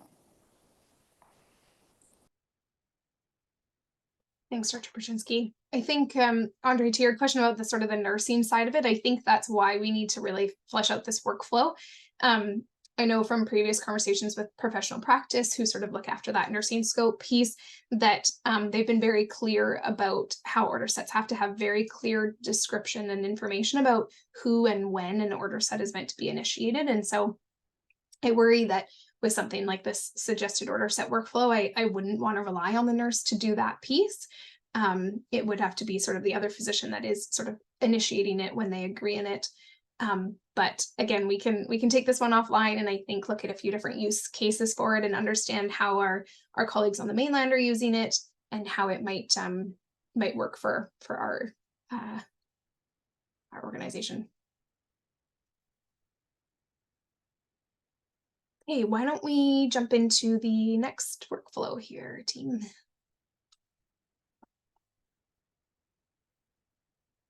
So this is going to review the nursing portion of the admission to CVU.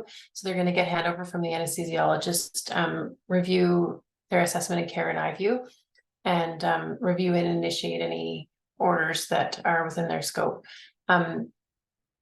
Remembering that CVU is going live at the same time with ClinDoc, so the electronic documentation for nursing, I think 3 Northwest has already gone live with some of theirs, so this is net new for CVU nursing.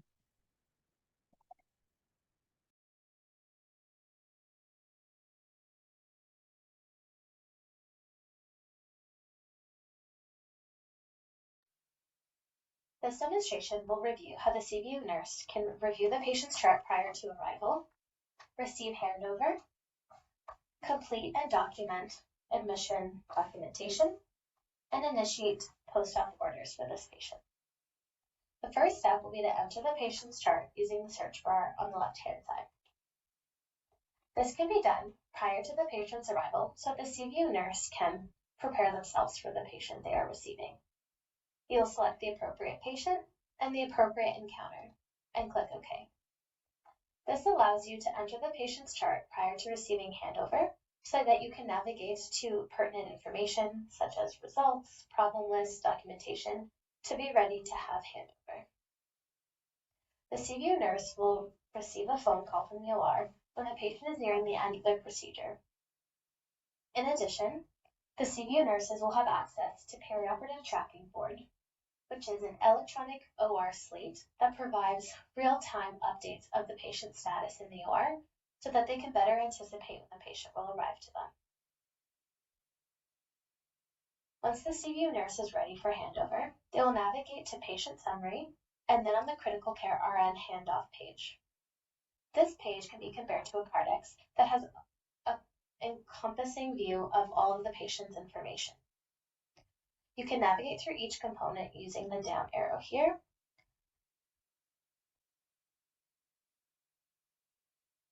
This will supplement the verbal handover that they are receiving. Please note that this patient is a demonstration patient, so all of the fields are empty. However, there will be a fulsome review of the patient's assessment present here, and all relevant information required for handover can be found on this page. Once you have received handover and the patient has been physically transferred to CVU, your NUA and CNL will complete the transfer using CCM as they currently do in current state.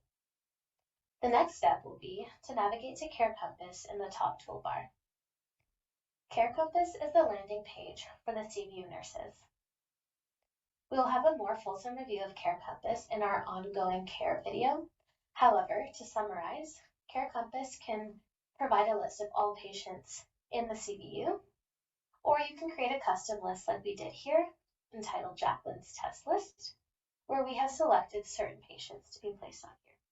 This allows the CVU nurses to create their own custom list for the patients they will be taking care of. The next step will be to navigate to the new results and orders. To do so, you will press on the orange exclamation mark, where you can see the new orders. These orders are all related to admission, as these are the required admission documentation. You will review them and click Mark as Reviewed, acknowledging that you have seen these orders. Once you have done that, you will click on the Activities, and you'll be able to see your scheduled and unscheduled tasks for the next 2 hours, 4 hours, and 12 hours. Starting with the 2 hours, you'll be able to see all of the admission documentation required.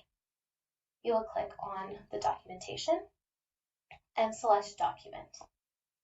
This opens up the corresponding power form required to complete this documentation.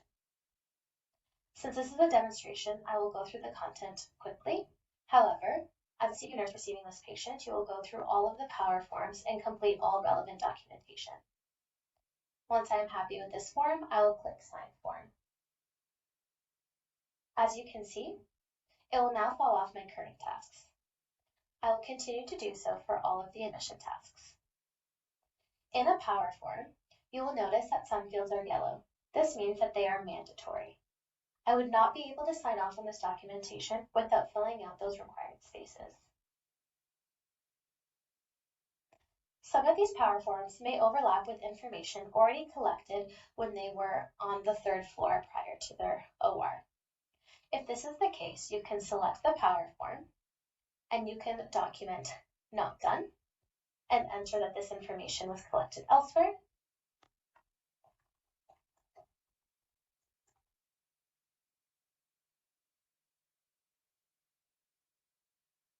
Another example of using Not Done is if it is not appropriate for your patient or if you cannot obtain that information.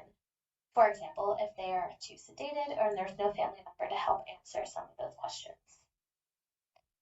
In addition, if this was already documented elsewhere, you could document Done so that you do not duplicate that documentation. And click OK. You will continue doing this until you have cleared all of your tasks.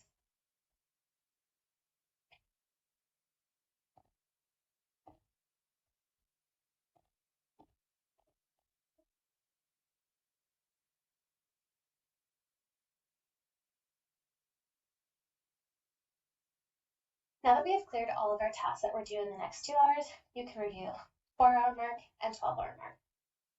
As you can see, the Braden scale is an ongoing assessment, so this task will refire every time that it is due. For now, we will exit out of our tasks, and we will enter the patient's chart to review the orders for this patient. I will click on Orders on the left-hand side, and I can see that the CV Surge CVU cardiac surgery post-op power plan has been placed. It is currently in a plan state, meaning that these orders are not active yet. It is the CVU nurse's responsibility to activate and initiate these orders once the patient is physically in CVU. I will click on Initiate now, and the CVU nurse will enter the physician's name who's placed these orders. You can see this by looking at the power plan information in the top header.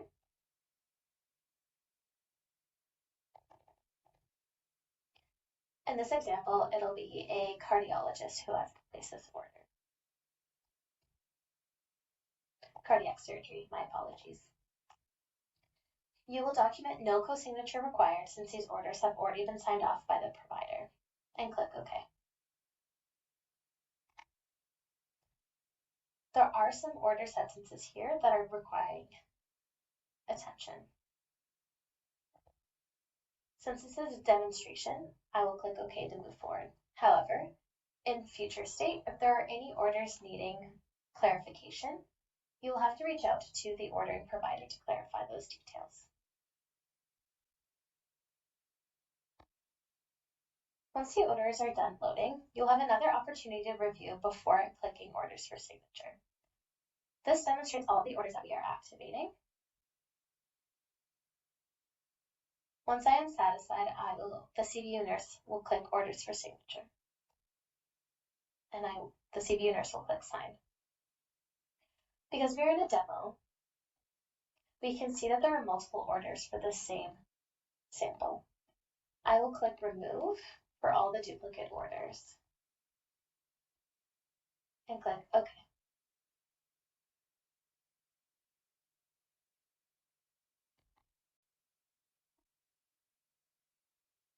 I can see now that the status has changed from planned to ordered, meaning that these orders are now active. If we were to navigate back to Care Compass,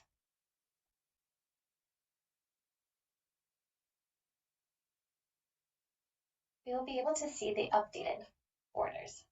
It is important to note I currently cannot see any of these because I have not refreshed my page. It is important to always refresh to have the most up-to-date information. I can notice now that I've refreshed that I have 16 activities waiting for me. All of the orders that I have activated have now fallen to my task list for me to complete. Actioning on these tasks, such as medication administration, specimen collection, and documentation of nursing assessments, will be covered in the ongoing care for CVU nurse video. You have now completed all of the admission documentation.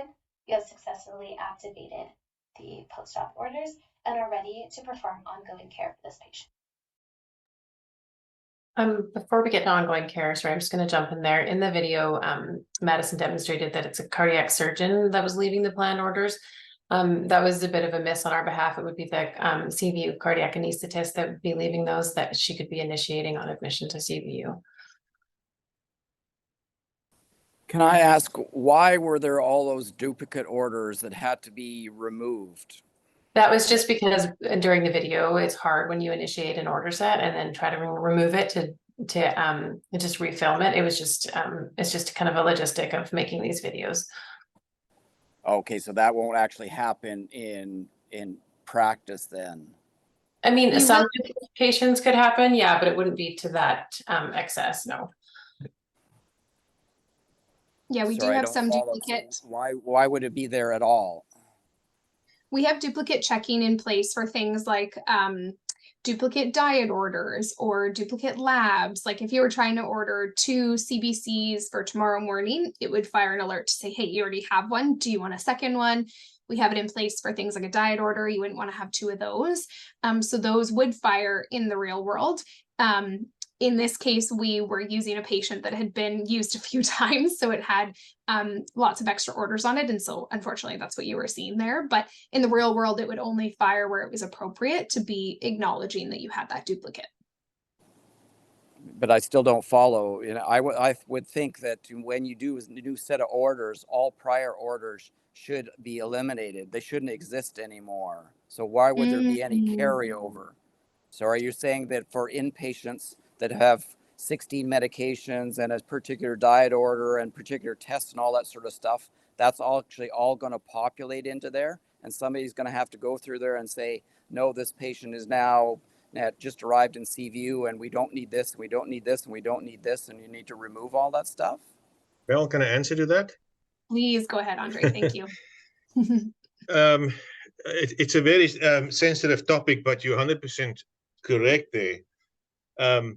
Like in the electronic world, orders doesn't stop automatically unless you actually set the end date when you place the order. So those orders and order sets has to be managed by someone, and it is a bit of a challenge. So every time there's a transition of care, we tend to use the term order hygiene. So the MRP needs to review all the orders, make sure they remove duplicates, because the duplicates doesn't always trigger a pop-up to say, if you order 2 instances of digoxin, for instance, the system will not identify that. So now there's a tool that we have, the transfer order reconciliation. That process allows you to, you know, it's not easy, but it's a process that you can use to discontinue the excess orders. So there's definitely tools in place, but we're all responsible. And I rely heavily on my nursing staff.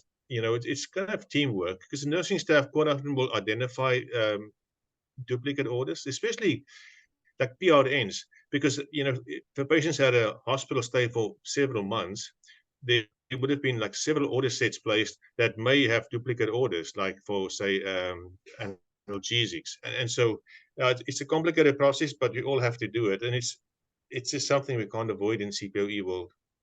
Hope that answers your question. Yeah, I would say that, you know, the onus would be then on the physician and not the nurse to review those orders. So my concern is that you're going to have patients that have sat on the cardiology ward in an IMO for a week. and then they've transferred to Victoria. So then they're RGH for another 10 days as they got their angiogram and da. And so now they've got, 26 medications on their list and a whole bunch of PRNs. And, the cardiologist or the medical student was ordering daily blood work, and they've ordered pulmonary function tests that didn't get done before surgery, and they're booked for post-op day 1, and a CT scan of this or that or whatever. And so you're going to have this whole list of orders that potentially is going to show up there. And I would say that the onus shouldn't be on, the nursing staff to look at all of those orders to say, and that, to make clinical judgments to say, no, they don't need this, and yes, they should have that, right? There should only be one provider that makes that decision, right? And so that's going to make for a lot more work potentially, Mark, for anesthesia, is that when you go to sign those orders in CVU and you're going to have a whole bunch of things populate in there, I would think that you're going to have to go through there and reconciliate all of those orders to make sure that, all the unnecessary stuff disappears. Yeah, so the MRP is responsible for all those orders, and it's our responsibility. It hasn't been a big issue for me, but I'm just mentioning that it can be an issue. Now, one thing, when patients' current state get transferred from, say, Nanaimo to Victoria, those orders are contained within that encounter in Nanaimo. So you're not going to see those orders when the patient lands in Royal Jubilee or Vic Gen. The orders between Vic Gen and Royal Jubilee, they share an encounter, so they will sit there and be visible, but not from other sites. So it makes it a bit easier. But yeah, the MRP, it's their responsibility. And when I order end dates, so stuff drop off, so nobody else has to do it. With antibiotics, for instance, a lot of stuff you can order like that. But it's maintenance, and somebody has to do it. Thanks, Andre. And I would agree, Dr. Pruczynski, that it really does fall within that MRP responsibility versus nursing staff. There are times where nursing can discontinue certain modules based on completing the task, like a blood admin module. Once they've completed the administration, then of course they would close out that module that just contains the care around that.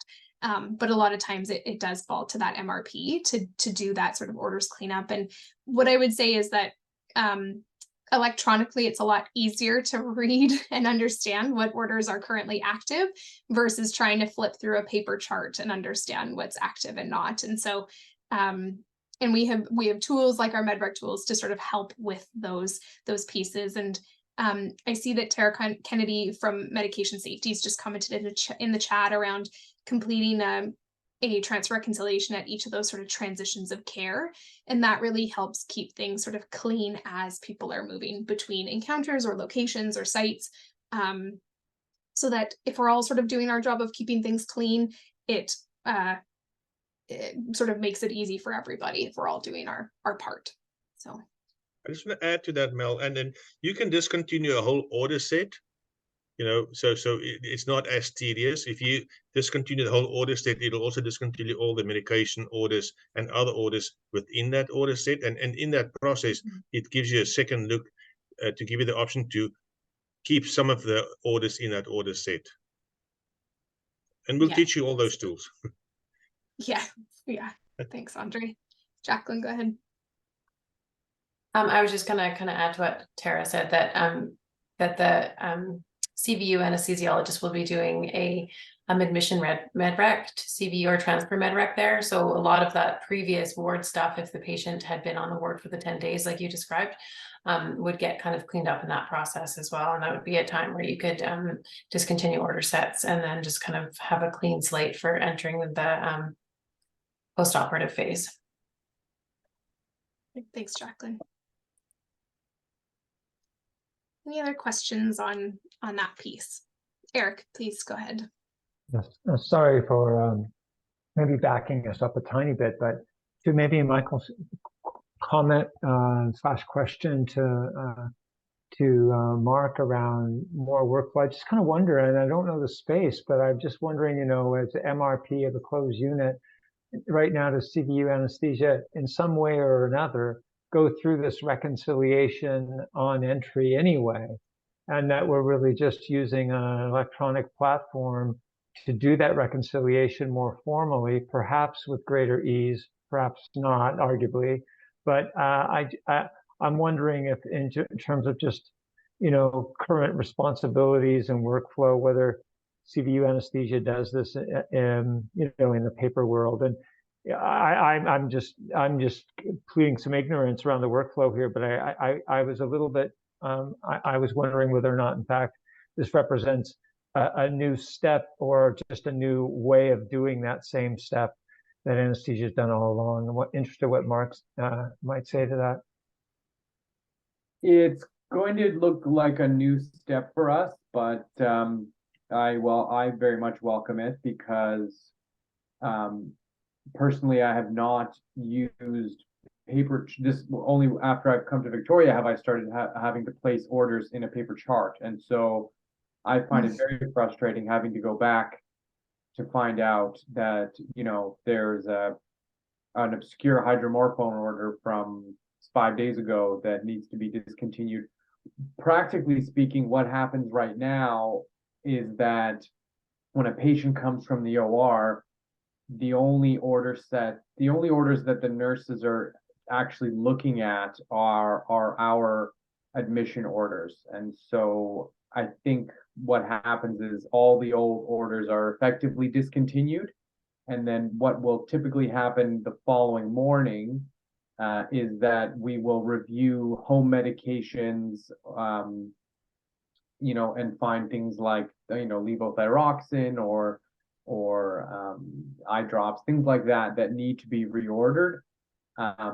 Oftentimes by reviewing the BPMH that comes with the patient on admission, it's a lot easier again for patients that come through as same-day surgeries because they have that nice BPMH presented to us. But for the most part, what I am doing is looking at one of my colleagues' consult notes from the day before or a few days ago to see what medications patients have been started on in hospital, and then decide does this need to be restarted again now that they're out of cardiac surgery. But I think, and so there is it is sort of taking place right now.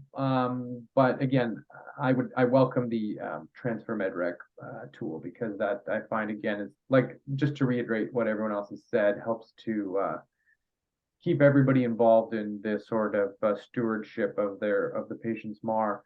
And then when a patient has an old order set, I guess we just all have to learn to discontinue an old order set before performing a transfer medrec, because then you'll end up seeing a million copies of, especially if you don't discontinue an old order set, then you place your order set, then you hit medrec, then you'll just see 100 medications to medrec. But you just kind of need to know what steps, what order of operations to perform that in. So yeah, it kind of happens now. Thanks, Mark. But what will happen? Yeah, and a lot of times the nurses bring that to our attention that, oh, there's a CT scan, like Dr. Perchinsky said, there's a CT scan that got ordered for some respirology thing that cardiology picked up. But again, on PowerChart, it's much easier. You just scroll down to diagnostic imaging, and you see all the active or pending investigations, and you can just discontinue them in seconds. And so it's, again, I think it'll make the whole process a lot easier. Awesome. I'm gonna quote you on that, Dr. German, and I'm gonna pull on you to come be a peer mentor or something with that positive messaging. So thank you for having that experience at other sites and bringing that here. Oh yeah, paper charting is just archaic. I don't even know why. I don't even know how we can. I don't know how we can possibly still be doing it, but again, we're doing it. So yeah, not for long. Not for long. Okay. Oh, sorry. Go ahead. I was just looking at, we interrupted the nurses' kind of documentation, but for really good questions, and I think questions that nurses would have anyway. So we can just jump into nursing ongoing care here for CVU. This video was also repurposed from the critical care documentation. portion of their workflow, but the position for critical care nursing and CVU nurse is the same, so the view will be the same. This demonstration will outline the steps that a bedside nurse in the critical care unit completes during their workday. As a critical care nurse, upon starting a shift is to enter the unit and check the assignment on the assignment board, and that will remain on paper. Once the assignment has been confirmed, the critical care nurse proceeds to patient's bedside to receive a handoff report from previous nurse. The next step is to log into PowerChart. The critical care nurse opens Care Compass and reviews scheduled and unscheduled tasks, medications, and documentation that are due in the next 2 hours. This will allow the critical care nurse to organize their day and determine what needs to be done. Next, the critical care nurse opens the application called iAware we mentioned in the physician workflow.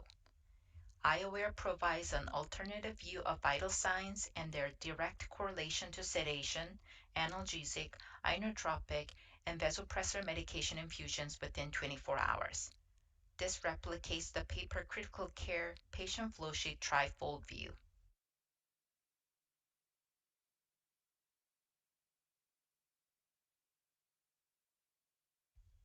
Seeing medication task on Care Compass, the critical care nurse then proceeds to the medication administration workflow to administer document medication.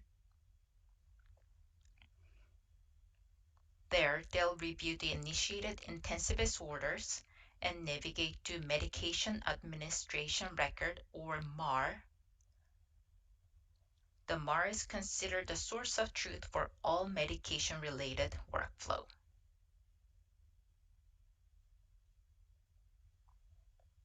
Next, the critical care nurse opens a Medication Administration Wizard, or MAW, and scans the patient's wristband to ensure the correct chart is opened.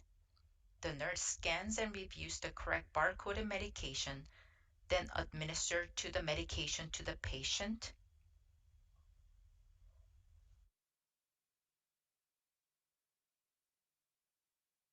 and sign. This medication task now shows as completed on the MAR. When initiating medication infusions, the critical care nurse documents the medication on the Medication Administration Wizard, MAW, using the same process and the barcode scanner. The titration rates are recorded in the titratable infusion section in iView. The rate change documentation is automatically displayed on the MAR.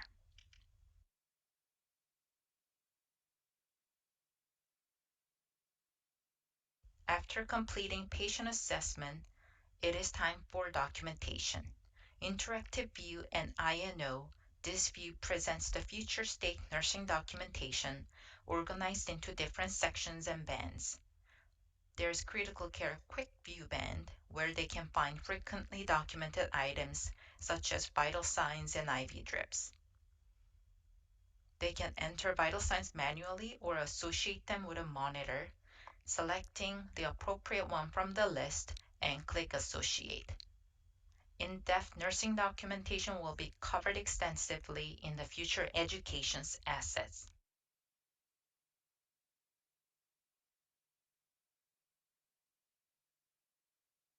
After documenting, the critical care nurse will go back to the handoff page, refresh it.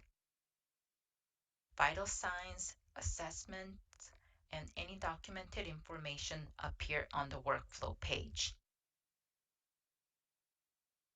In the middle of the day, the intensivist is out of the unit and the critical care nurse has to call for an urgent order of Nosinen. After receiving a telephone order, the nurse navigates to Orders and select Nosinen order. The nurse selects the ordering physician for the order, verbal order to review, reviews and signs.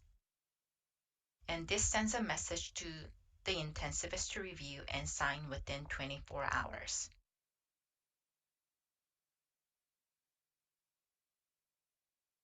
Seeing a urine specimen task on Care Compass, the critical care nurse gathers the necessary materials, collects the urine specimen, record the date and time, initial the labels, and attach them to the specimen container. The specimen collection wizard is open to scan the patient's wristband and the specimen label, followed by signing the collection. The completion of specimen collection is documented by marking the time collected.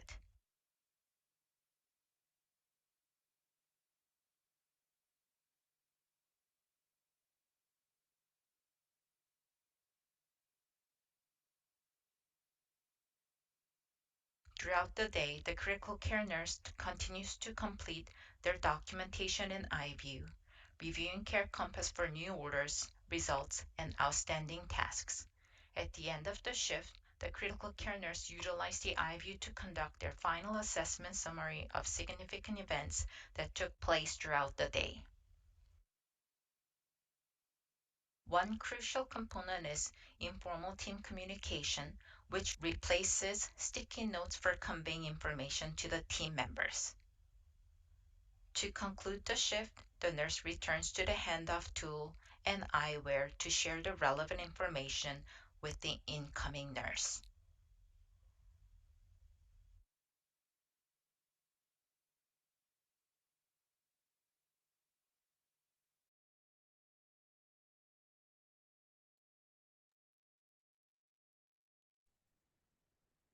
All right, any questions or comments about that nursing workflow and some of those documentation pieces? And I also just want to call out Eric's comment in the chat, which is a good reminder that meds and all orders, if they were a verbal order, are active before they're signed. So medications can be given before the verbal order is signed. Lab work can go off to the MAR or off to the lab department. Sorry, all of those pieces are active right away.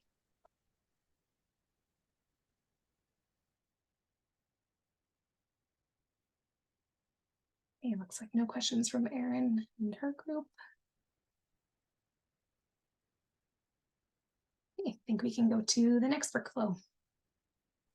So these workflows are going to review the discharge process from CVU, also known as the transfer process, obviously being aware that the patient's going to go to 3 Northwest. In our videos, we do kind of interchange incorrectly the ward number 3. I think we say 3 South or something at some points instead of 3 Northwest, but being aware that they do go from 3 South to CV to the OR CVU and then to 3 Northwest post-operatively. So apologies for that in the videos.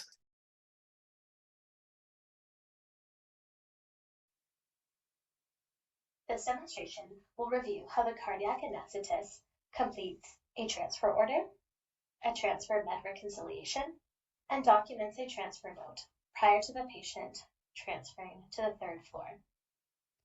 Prior to these steps being executed, there will be a collaborative interdisciplinary meeting where this patient is assessed if they are fit to be discharged to the floors. The CNL between both units, CVU and 3 South, will discuss bed availability, and the cardiac anesthetist will consult the cardiac surgeon to ensure that they are agreeable to accept this patient. Once that has been determined, the cardiac anesthetist will navigate to orders and click Add to enter a transfer order. The transfer order is transfer patient same site, and they will complete the required fields.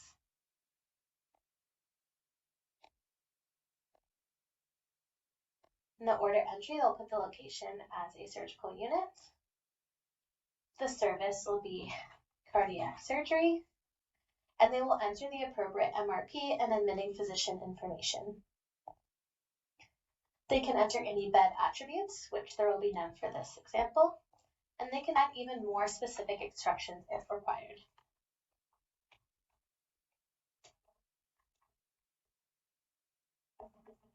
This is not required, but I am demonstrating how you can use the free text and special instructions. And cardiac anesthetist will press sign, and this will be an active transfer order that everyone taking care of this team can see. meaning that the nurse taking care of this patient in CVU will be able to see that this order has been placed and the details entered. The next step will be to perform a transfer med reconciliation. To do so, the cardiac anesthetist will navigate to provider view, and they will click on the discharge workflow page. They will scroll down to the medication tab, and they will see, a transfer hyperlink. They will click on this to open the transfer reconciliation. This is where the provider will determine what will be continued and what will be stopped. You can see here everything is defaulted to continue, which is this green play button. And you have the option to switching it to stop, which will cancel and not continue this order once they arrive to 3-cell. For this example, we will discontinue everything. However, it is up to the cardiac anesthetist to review this clearly of what they wish to continue and what they wish to not continue.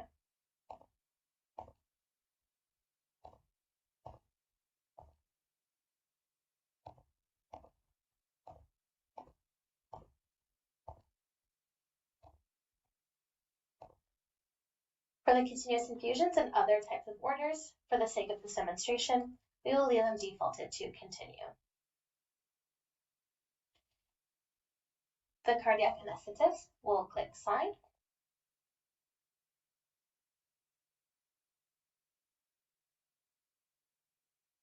And this will load for us.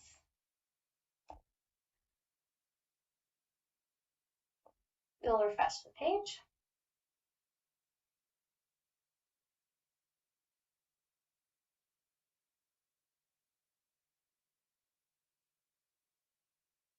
And we will be able to verify our work by navigating back down to the medication section and seeing the reconciliation. The next step and the last step will be to click on the post-anesthesia workflow page, scroll to the bottom. Under Create Note, click on More, and complete a CV ICU transfer note. Sorry, can we stop there? Offhand? Yeah, so this is incorrect. So this will not be our workflow, all right? So anesthesia will not be performing the transition orders. And I can't see anesthesia doing a transfer note as well, right? So both of those things need to be reworked in this process. So the cardiac surgeons, in fact, will be doing the transfer orders. Now, when it comes to the medication reconciliation, I would hope that there's going to be a simple way for that, when we institute our transition orders, all these other orders disappear, or we somehow click a simple box that states, discontinue all CVU pre-op or CVU orders, so that we don't have to go through every one of those boxes for every one of the active medications, inotropes, all that sort of stuff, and all the PRNs as well, because that's a huge amount of time, and it's a waste of our time from a working point of view. Thanks, Dr. Pruszynski. So there isn't really an option for sort of this like discontinue all previous orders. That doesn't really exist within CPOE.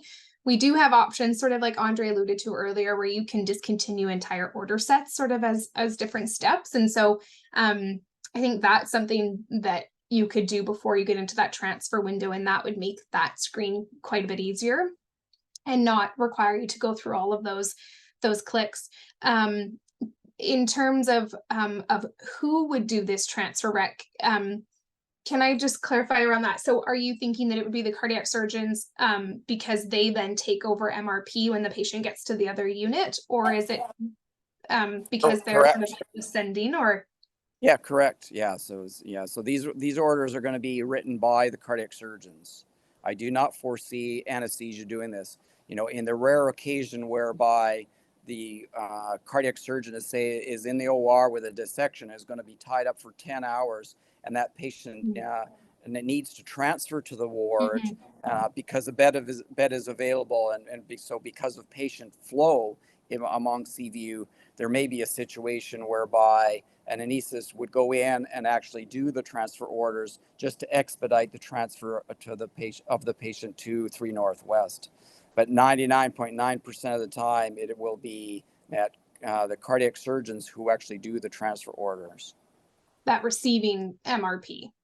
Correct. Yes. Yeah. Okay.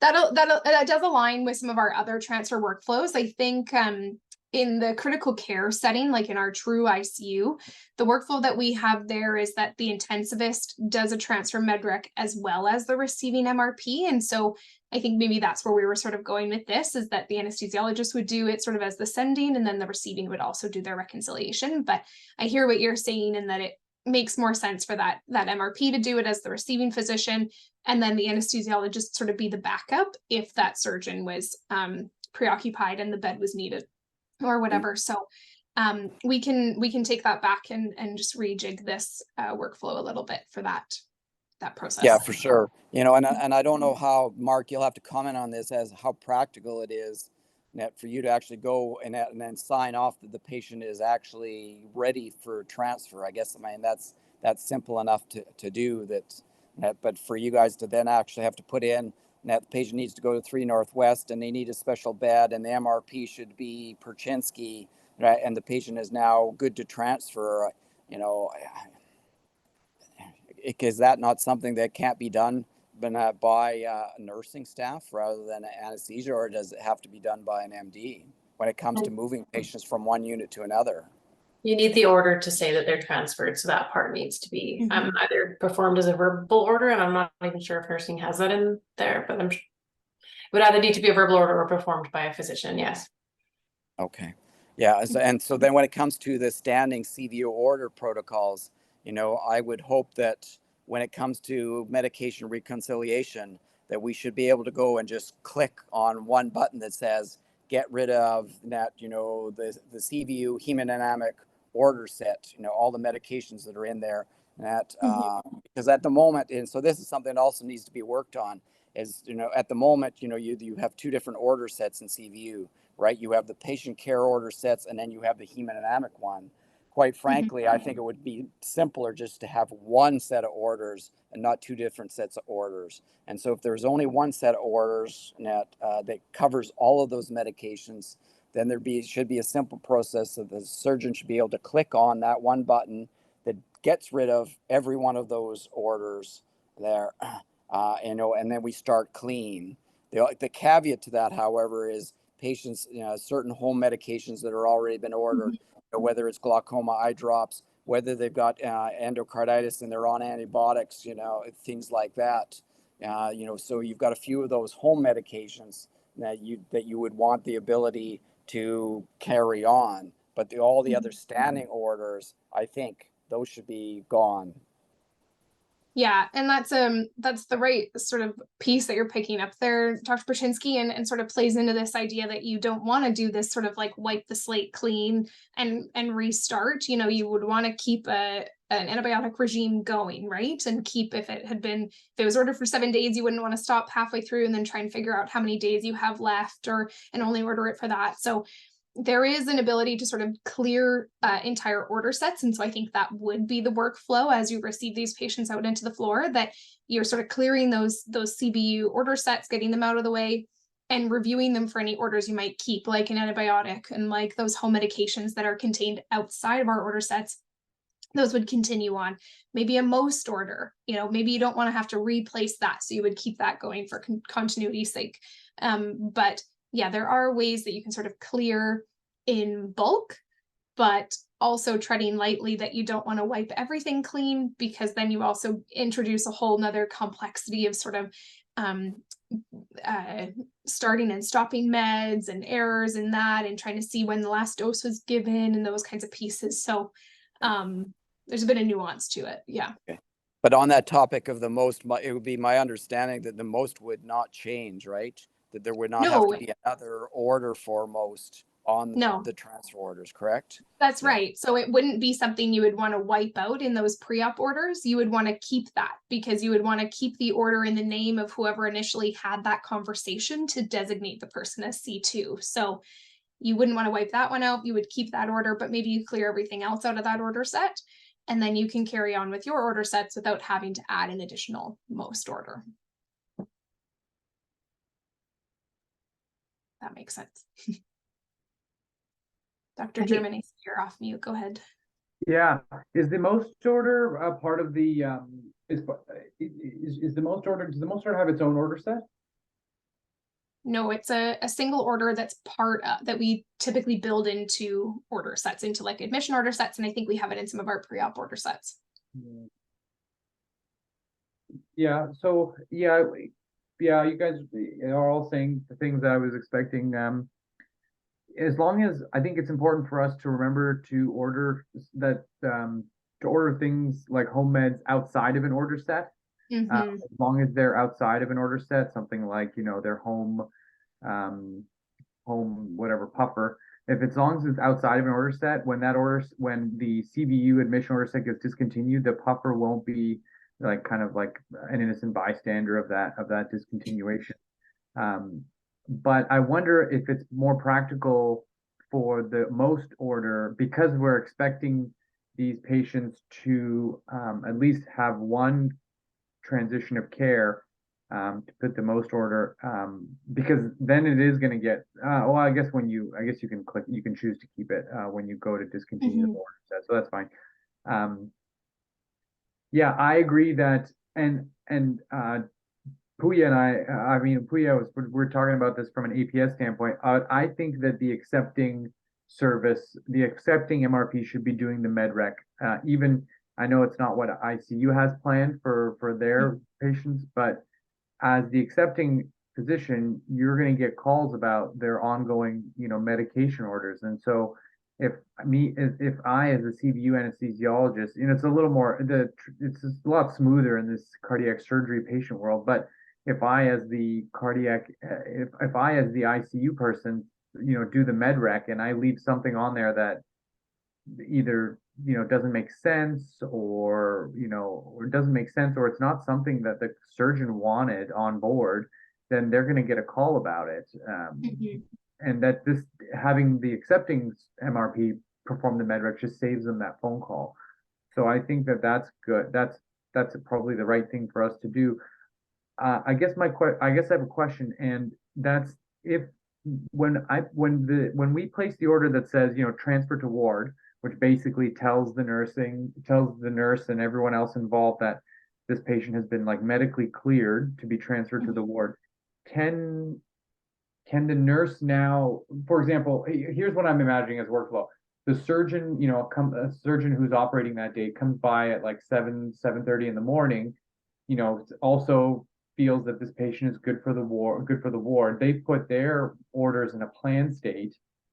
And then when they're the ward orders into a plan state, and then when the intensivist, or when I, as the CVU anesthesiologist, place the order that says okay to transfer to ward, can the nurse now, or maybe I put okay to transfer to ward, then I discontinue the CVU order set.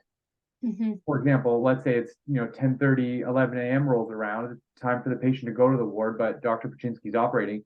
I discontinue the CVU order set, and now that the patient has this standing order that says okay to transfer to ward, and they have these planned orders that were already placed by Dr. Paczynski in the morning, can the nurse now initiate the ward orders at that point?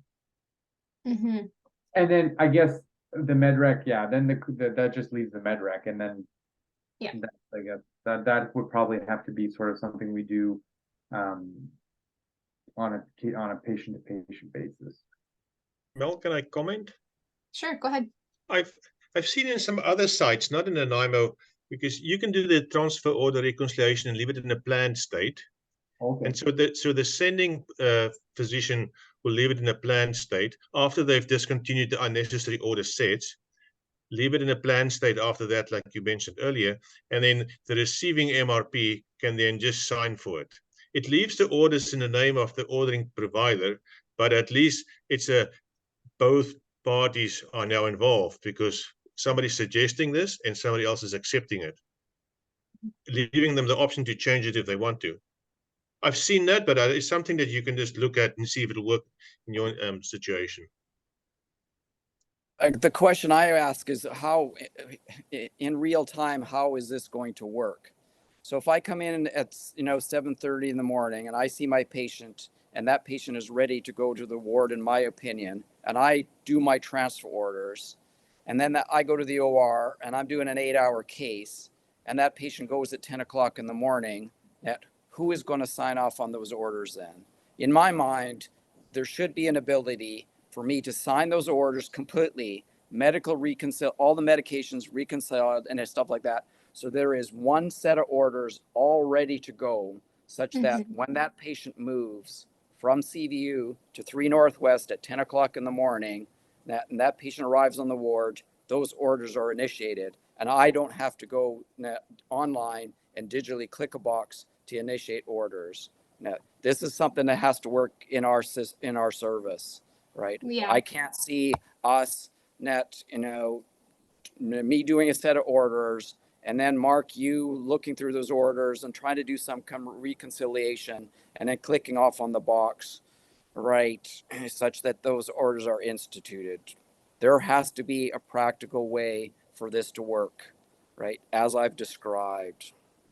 Yeah, absolutely. We could take this away and just look at how we might be able to label the order sets for either like nursing to support that initiation when the patient is received on the unit, or the other pieces we can sort of look at or talk about is that those like floor orders could start while the patient's still in CVU. You know, they don't have to, they're not like behind locked doors, like I think you could stop some of those CVU orders, start your floor orders, and then that could just be what is active on the chart while we wait to actually do the physical move of the patient. But I think the key piece is that the acuity is such that you can change those orders and sort of have them updated and then get the patient out to the floor when the team is ready for it and the bed is ready.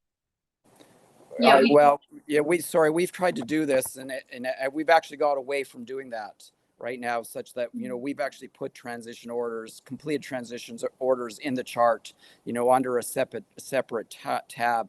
And we've gotten away from actually instituting them because then sometimes patients can't go to the ward because there's no bed available, right? And then what happens is then there's huge confusion between, especially medications, as to what carries over from the CVU orders in the paper chart and what actually is carried out, in the transition orders. So there has to be something that is very, very clean there, right? And so it may have to be anesthesia then signing off on those orders, that the surgeon has done the transition orders, reconciled all the medications to say, this is our plan out on the ward. If it's 10 o'clock or 11 o'clock and the patient doesn't transfer to the ward, but the patient should have instituted the transition orders, then the anesthesiologist signs off on those orders so that then everything else disappears, right? So that it is very, very clean. Well, why don't we take this one away? I think we might shine the rest of the time if we sort of keep going back and forth one, but why don't we take this away and we can set up some follow-up conversations with a few key people and understand it all. And kind of go from there. And I think we can look at the rest of the workflows that the team have here, which may end up answering some of what we're talking about. But maybe we'll let the team keep going and we can just take this away and follow up with all of you on another day. Headers to guide the documentation, and you can free text under them as you wish. For the sake of this demonstration, we will sign and submit without adding more details. You can also save and close if you want to work on this transfer note and are not ready to publish it just yet. I'll click sign and submit, which will save this note in the documentation section. The cardiac anesthetist has now completed all of the required documentation for transfer.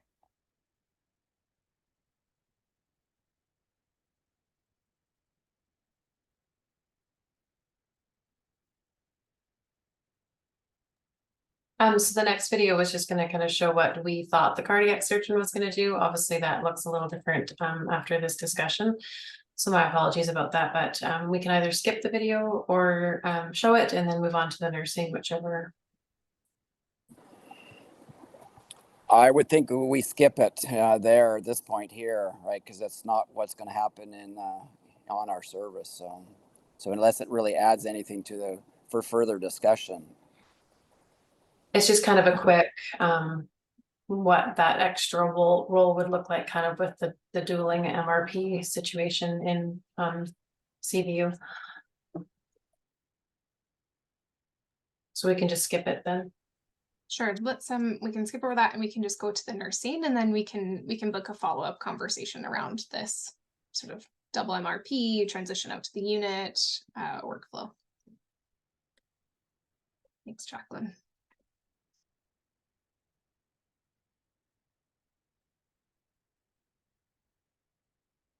This is the part that we can skip, Maria.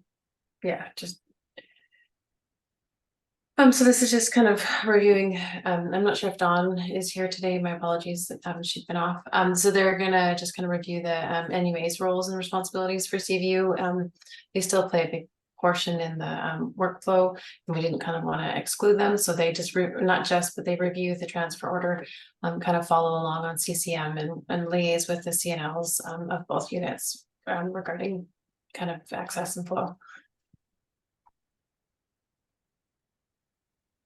And then the CVU nurse will review the orders and perform any outstanding documentation and assessments, and then provide the handover to the inpatient RN as there's an electronic component, and then they would also continue their previous handover where they would do it either. I'm not sure if CVU nurses accompany nurses to our patients to the ward, or they provide it over the phone, but that would continue in current state as it would in the future.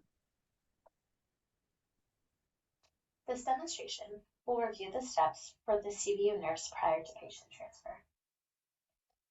The nurse will navigate to Care Compass and see orders for review. The CVU nurse will click here and see that the transfer patient same site order has been placed, which the nurse can hover over to see more instructions which say, please transfer to 3 South when bed is available. They'll be able to notice that orders have been canceled and discontinued, indicating that the transfer med reconciliation has been completed. At this point, the nurse can mark as reviewed. The nurse will enter the patient chart and finish any ongoing patient care orders that are required, and complete any documentation required prior to the patient being transferred. Once all the ongoing care is completed, the nurse will enter the interactive view in IML and document the clinical handoff.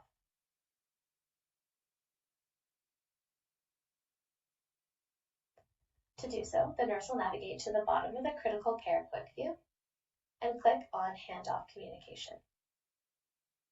Here, the nurse can document the condition in which they transferred the patient and document recent changes, anticipated changes, and what to watch for.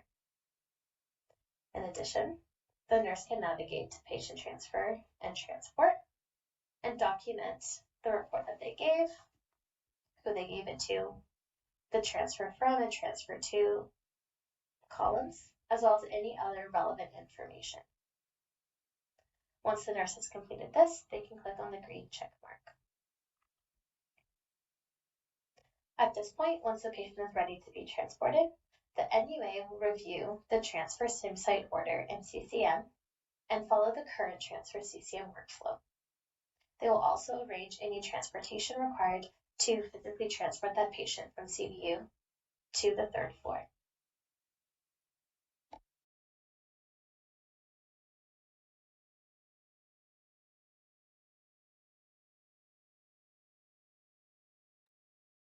Hey, any questions about that workflow, what we saw there?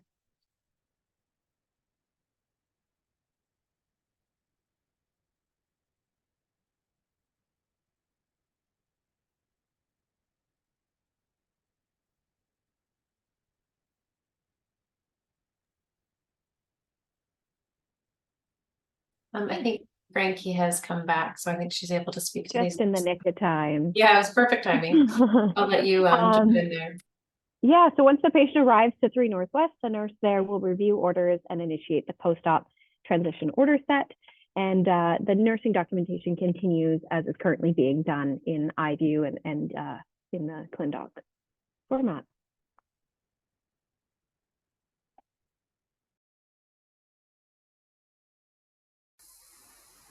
Now that the patient has been transferred out of CVU, the receiving nurse on 3 Northwest will initiate the transition orders placed by the cardiac surgeon.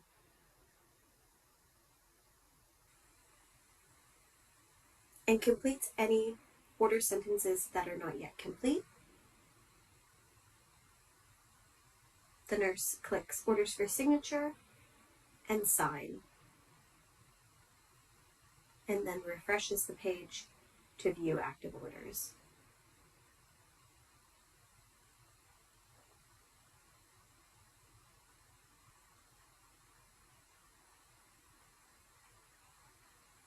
The nurse will document ongoing care using Interactive View or iView, as is currently done.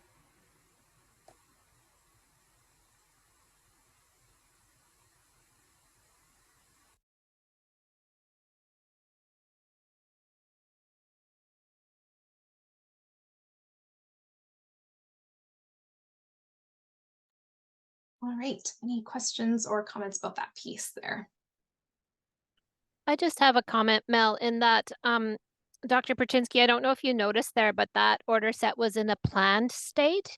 And I think that really helps with some of the workflow concerns you have. It's perfectly reasonable for surgeons to enter order sets in a planned state sort of whenever they need to, which I think will help with the transfers, the transfers workflow items that you were pointing out earlier. So what you're saying is that, if those orders are done at 7:30 in the morning, they're actually just held in space, right? And so that, they're in a planned state, just like that was shown on Frankie's demonstration she did now. So the nurses can see them in a planned state saying, okay, this is what the surgeon's planning. And then the receiving nurse can initiate them and make them happen at the right time. And that's perfectly reasonable workflow for surgery.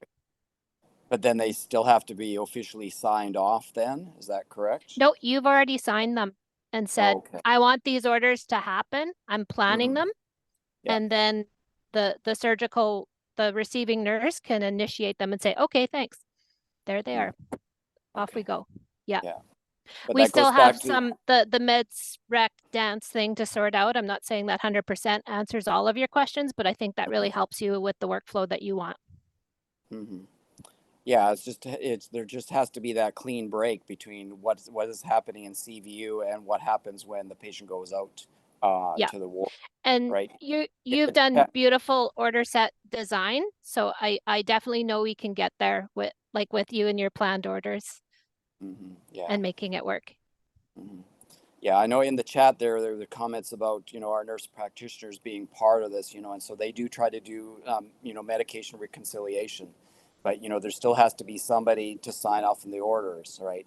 And I don't think we can count on having an NP on the ward 7 days a week, every day of the year to initiate those orders, when the patient arrives, right? So there has to be one process so that when the surgeon signs off on those orders, they carry to the ward. Yep, nurses or MPs and surgeons can plan orders, and nurses can initiate them.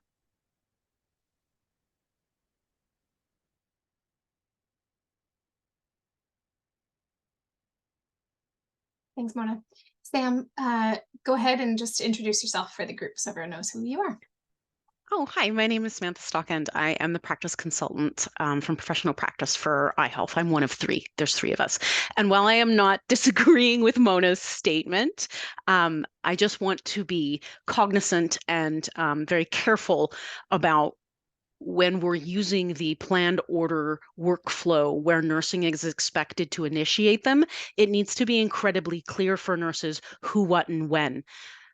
within that order set, meaning who, which nurse, what are you doing, you're initiating or discontinuing, and when is it clinically appropriate.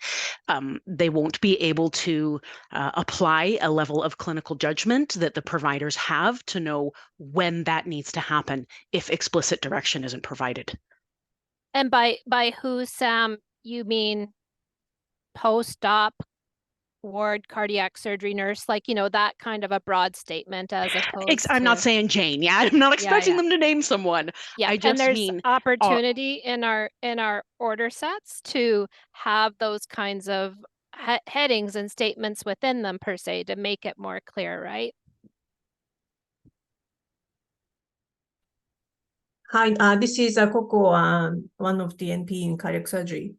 So but this planned order set, like Dr. Paczynski referred, some of the patient wait for ward bed for like 2 or 3 days, and that becomes an issue. So for those 2 or 3 days, patient are still in CVU. This new order by CVU. And when the patient comes to the ward, so which one do we follow? Because we don't follow the CVU written things, and so that would be nice to have a timeline or still some closure at the CVU, which should be followed and which should be discontinued.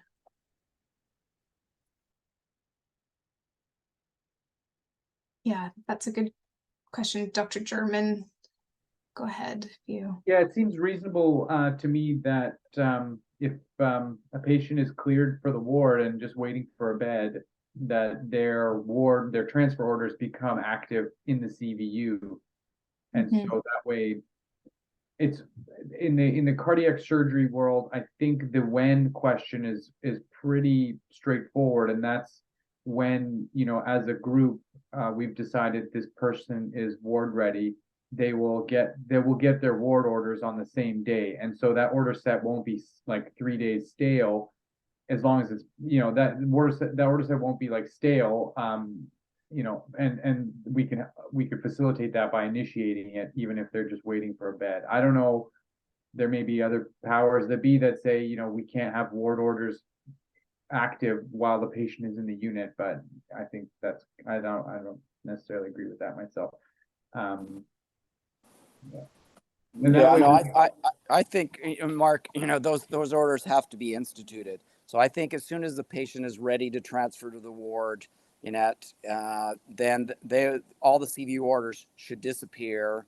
You know, the transition orders should become active, and then they should carry on, right? I'll give you an important safety issue with respect to this, and this is Foley catheters, because, you know, the ladies know in CVU I harp on this all the time. If that patient stays in there under CVU orders, it's invariably that you walk in on post-op day 2, post-op day 3, Foley catheter for the most part is almost always still in place, right? Because the patient has been started on diuretic protocol, and this leads to a much higher rate of, you know, urinary tract infections, right? You know, and so we've done a very good job of tracking how often that occurs, right? You know, and so those sorts of things, you know, it makes it very clear in the transition orders. Post-op day 2 at 5 a.m. or 6 a.m. or so on the ward, the Foley catheter is coming out, right? So this is something, it has to be a very, very clean process.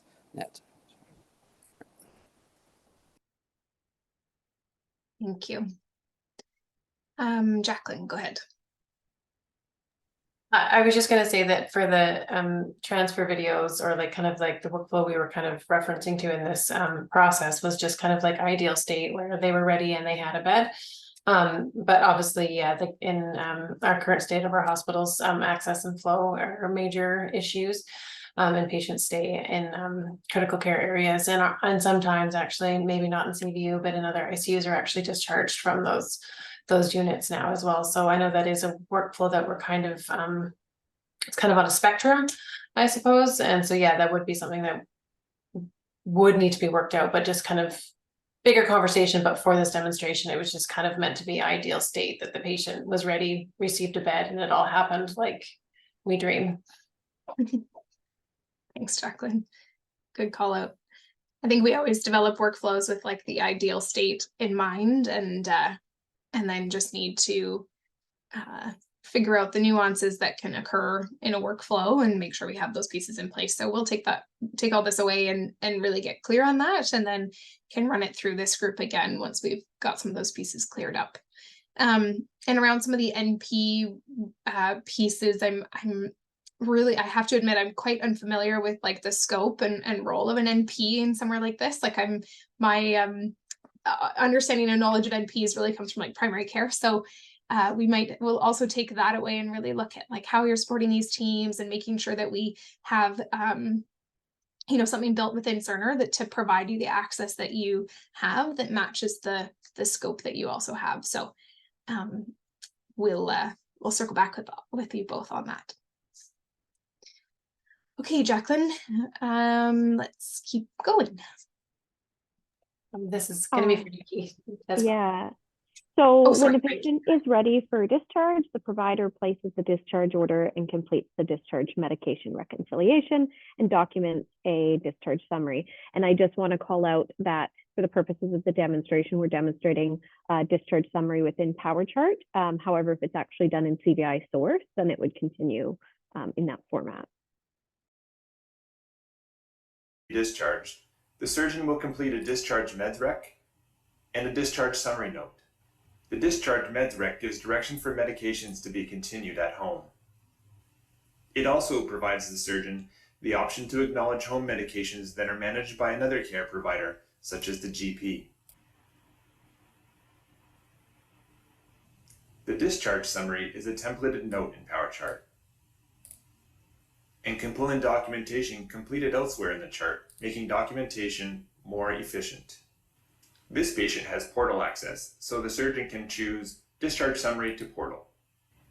Information that can be pulled into the note include discharge medication reconciliation, medical history, operative procedure performed, and the follow-up plan. Once completed, the surgeon signs the note, just like the operative report.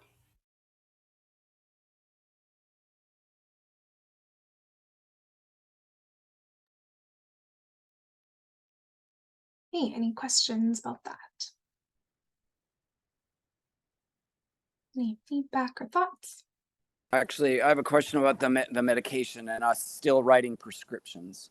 So is there going to be a way in the current date to actually have the ability to do the medication list and then push print and actually have a prescription provided for the patient to take that's got the patient's PHN, their date of birth, their home address or whatever, and all the medications as to what we've stated, what medications we want them on and what is to be discontinued. Yeah, absolutely. All those things. So you get when you create prescriptions, it comes out on a piece of paper that has all the sort of patient identifiers as well as Island Health sort of like headers on it. You would then sign that piece of paper and provide that to the patient.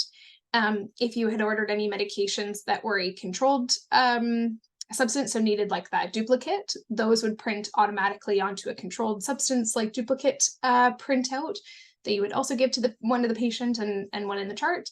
And then in terms of sort of that like stop, continue taking, new meds piece, there's a medication list that you can also print out for your patient, or the I think nursing can do it too as part of a discharge handout that they complete for discharge that talks about, continue taking this home med, or this home medication has changed, those kinds of pieces. And it's called our patient-friendly medication list. And that's been reviewed with patient partners and all of those pieces. So yeah, yes to all your questions, thankfully. Yeah, that's great. Thank you. Yeah. I just have a question about that relates to us. So for our patients at endocrinology, they are part of the endocrinologist review, and then they write their own prescription for the diabetic meds. So how would that look? Yeah, so what that would look like is you could, that consultant would come and write their prescriptions sort of in itself. So they wouldn't use the discharge medication reconciliation because that would be for the MRP to complete. But you can always add sort of one-off prescriptions. And so if there was a consultant that needed to do that, they would add those orders. You would then complete the discharge med rec and would be able to just sort of acknowledge their prescriptions and say like, yep, keep those going along with everything else. And then you would just do the scripts for what you're responsible for. Andre, do you want to add to that? Yeah, just to confirm what Mel's stating here. So as MRP, I'll do the discharge metric, but any other member of the team can do a prescription either before I do it or after. And it'll automatically populate that final list. And the prescription will, when you do it, print out and just kept in the patient's file. So it works really well. So multiple people can add prescriptions and the system digest it and give you a really good record afterwards. Andre. And the cool thing too is it updates the or like stays with the patient and then becomes like their BPMH the next time they come in. So if you were to follow up with this patient or they were readmitted, whatever they went home on those prescriptions, whatever home meds they were told to continue taking because they maybe were previously had them, those then become their new medication list. So it kind of loops back to what we were talking about in the beginning, Michael, when you were talking about some of that like data entry pieces that nurses do. This is one of those things that, you know, is a bit of a front load of effort, but then kind of takes care of itself as time goes on, in that you then have this information that crosses encounters. So yeah. Okay, we'll move to the next one. So the nurse on 3 Northwest will review the order for discharge, provide prescriptions, or as we just discussed with the prescription writer, referrals, discharge instructions, and educational material, and then complete their nursing discharge summary. This video will provide an overview of the nursing discharge documentation. The patient is stable to be discharged home. The nurse navigates to Care Compass to review discharge orders and complete any outstanding tasks.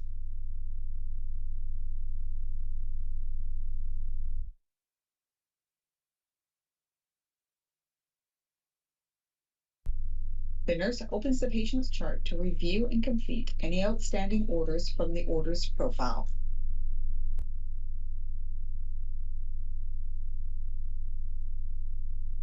The nurse navigates to the Discharge Workflow Clinician page to review the discharge plan.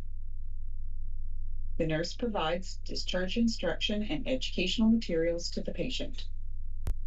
Printed prescription and follow-up instructions are given to the patient. The nurse now completes the nursing discharge summary. When the nurse completes all the discharge documentation, the NUA will discharge the patient once the patient leaves the unit using the current unit guidelines.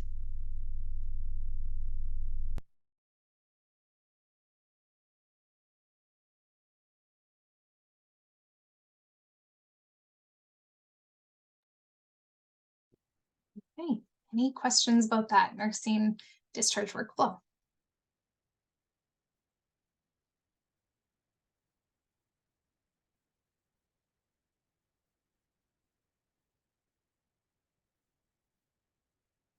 Quiet group.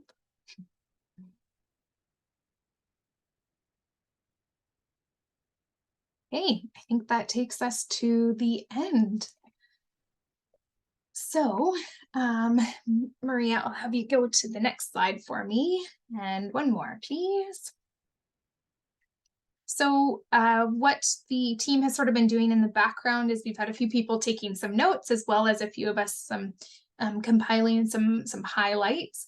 And what we do is we take all of those and we sort of theme them out and review them and figure out where they need to go. So we look at sort of managing the feedback through those sort of guiding principles we talked about. We look at documenting some of these impacts and creating some decisions out of them. We then escalate those through our governance structures. And so making sure we have appropriate working groups to go through all of this.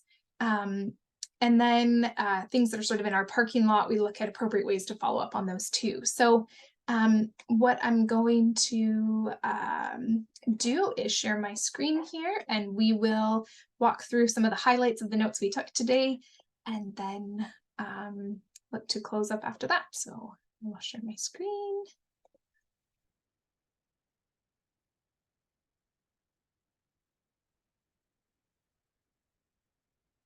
All right, think that should be working now. Everyone should see it. Okay, so we'll zoom in here on some of our pieces and just go through each of these. So in terms of design strategy, some of the pieces we need to just follow up on are around, the content of those CV Surge pre-op order sets. So I think Dr. Perchinsky needed to ask about some of those fields that were requiring updating or you need to put information in, so we can look at reviewing that content and just making sure that you have pre-built order sentences and making that process as easy as possible. There was also some conversation around 1 or 2 order sets for those pre-op orders, ideally having one shared one for inpatient and outpatient. And so we can work with our order set teams to look at that. Dr. German, you were asking about some of the hemodynamic modules and orders and wanting to make sure that those are really clearly available within the admission order set. And so again, we can take that back.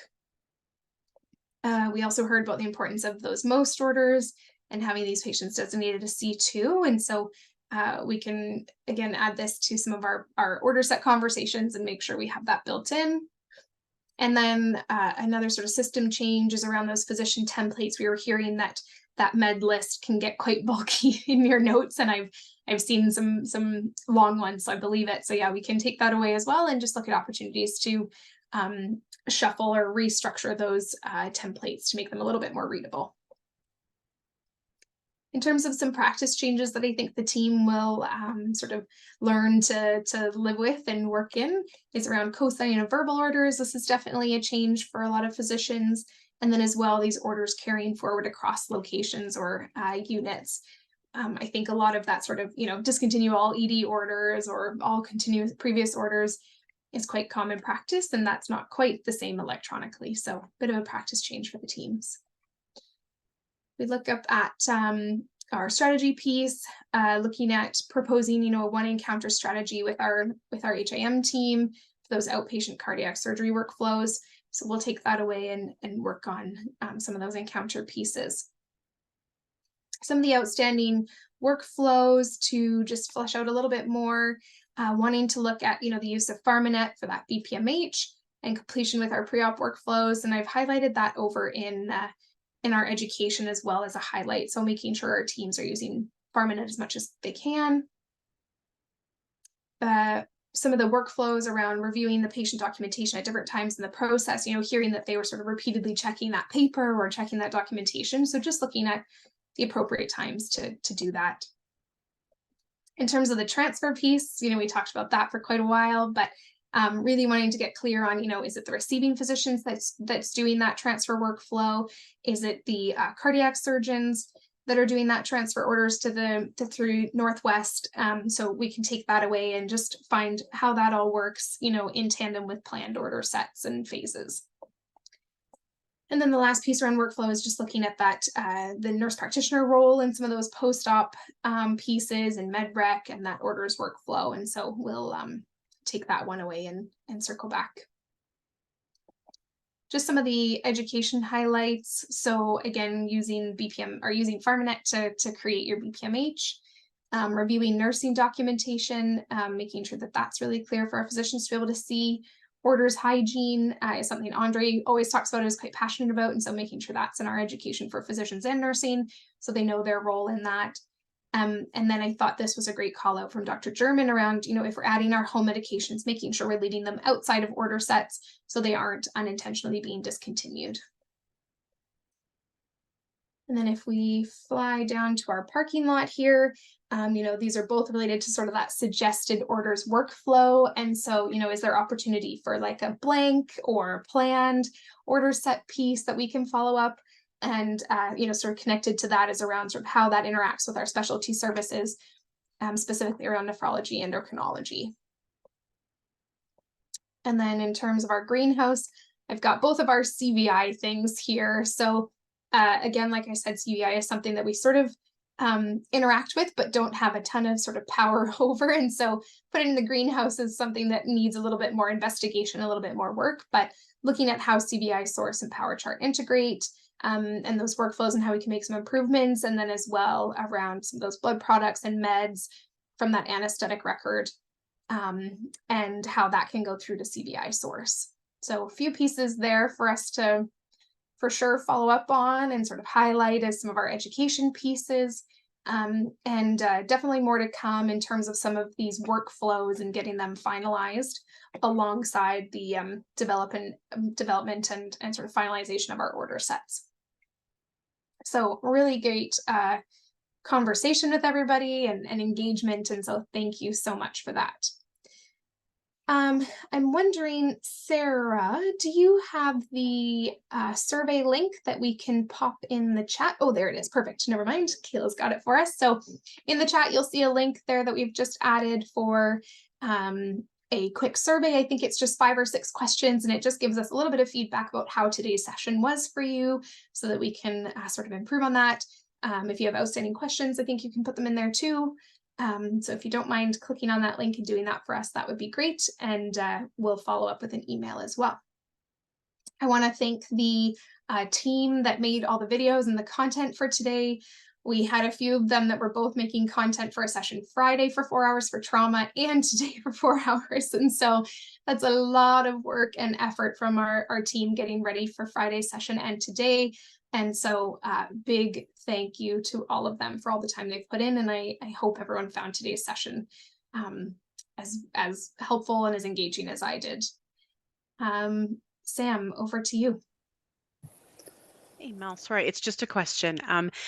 Thank you for showing the Miro board. It's possible I missed it on there. We haven't yet seen nurse practitioners in acute care. So how we're going to meaningfully support and ensure they are supported. I'd love to connect with yourself as well as the nurse practitioners themselves when the time is right, so that we can ensure we have all of our ducks in a row on how to best support them.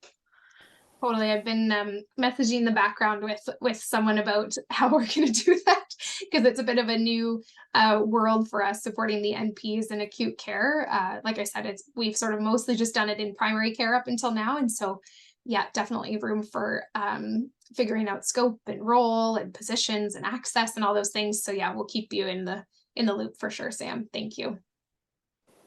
Mona. Just echoing, yes, we have to take good care of our NPs. They're very valued team members, and definitely going to make sure they're looked after and everything they do, current state, we can do future state. I really wanted to thank everyone here today for your patience through all of this. This is like brand new workflow, brand new stuff. So this really is somewhat of a design session, I thought, not just like a workflow validation session, because there's so much new here. And cardiac surgery is just this funny little independent world that crosses so many different areas. You're like that current state. You don't really belong to heart health totally. You don't really belong to the operating room. You don't really belong to ICU. You're very unique. And so we just want you to know that this is something that we will work on together ongoing. But I really thank you for what you've seen today and your feedback on it. I just want to echo thanks for everybody's hard work here. This was a very useful session today. My comment with regards to the nurse practitioners, you really just need to treat them like members of our physician team, because they really act at that level as residents or fellows on cardiac surgery, right? So they're very knowledgeable and very capable. The last comment is actually a question. Do you have a time frame for us to actually see our pre-printed orders transitioned through the Zinc system? Because we've gone through the Zincs and it's all been updated. So do you actually have a time frame as to where we're going to be actually able to sit down and go through a practice session through PowerChart, looking at those order sets to make sure that they are clean and concise and work properly? Yeah, I'm hopeful that we'll be able to do that really soon for you, Dr. Perchinsky. I know we've got an NI assigned to that stream, and I think you had a chance to meet with Nick on Friday to get a few things cleared up. And so hopefully we can get some of those requirements documented. And then we have a fantastic build team we've brought in that have years of experience building, and so they're quite quick with it. So hopefully once we have your requirements really clear, it'll just be a matter of getting things built out and then booking time with you to walk through those with whoever else you want there. So hopefully not too far out for you.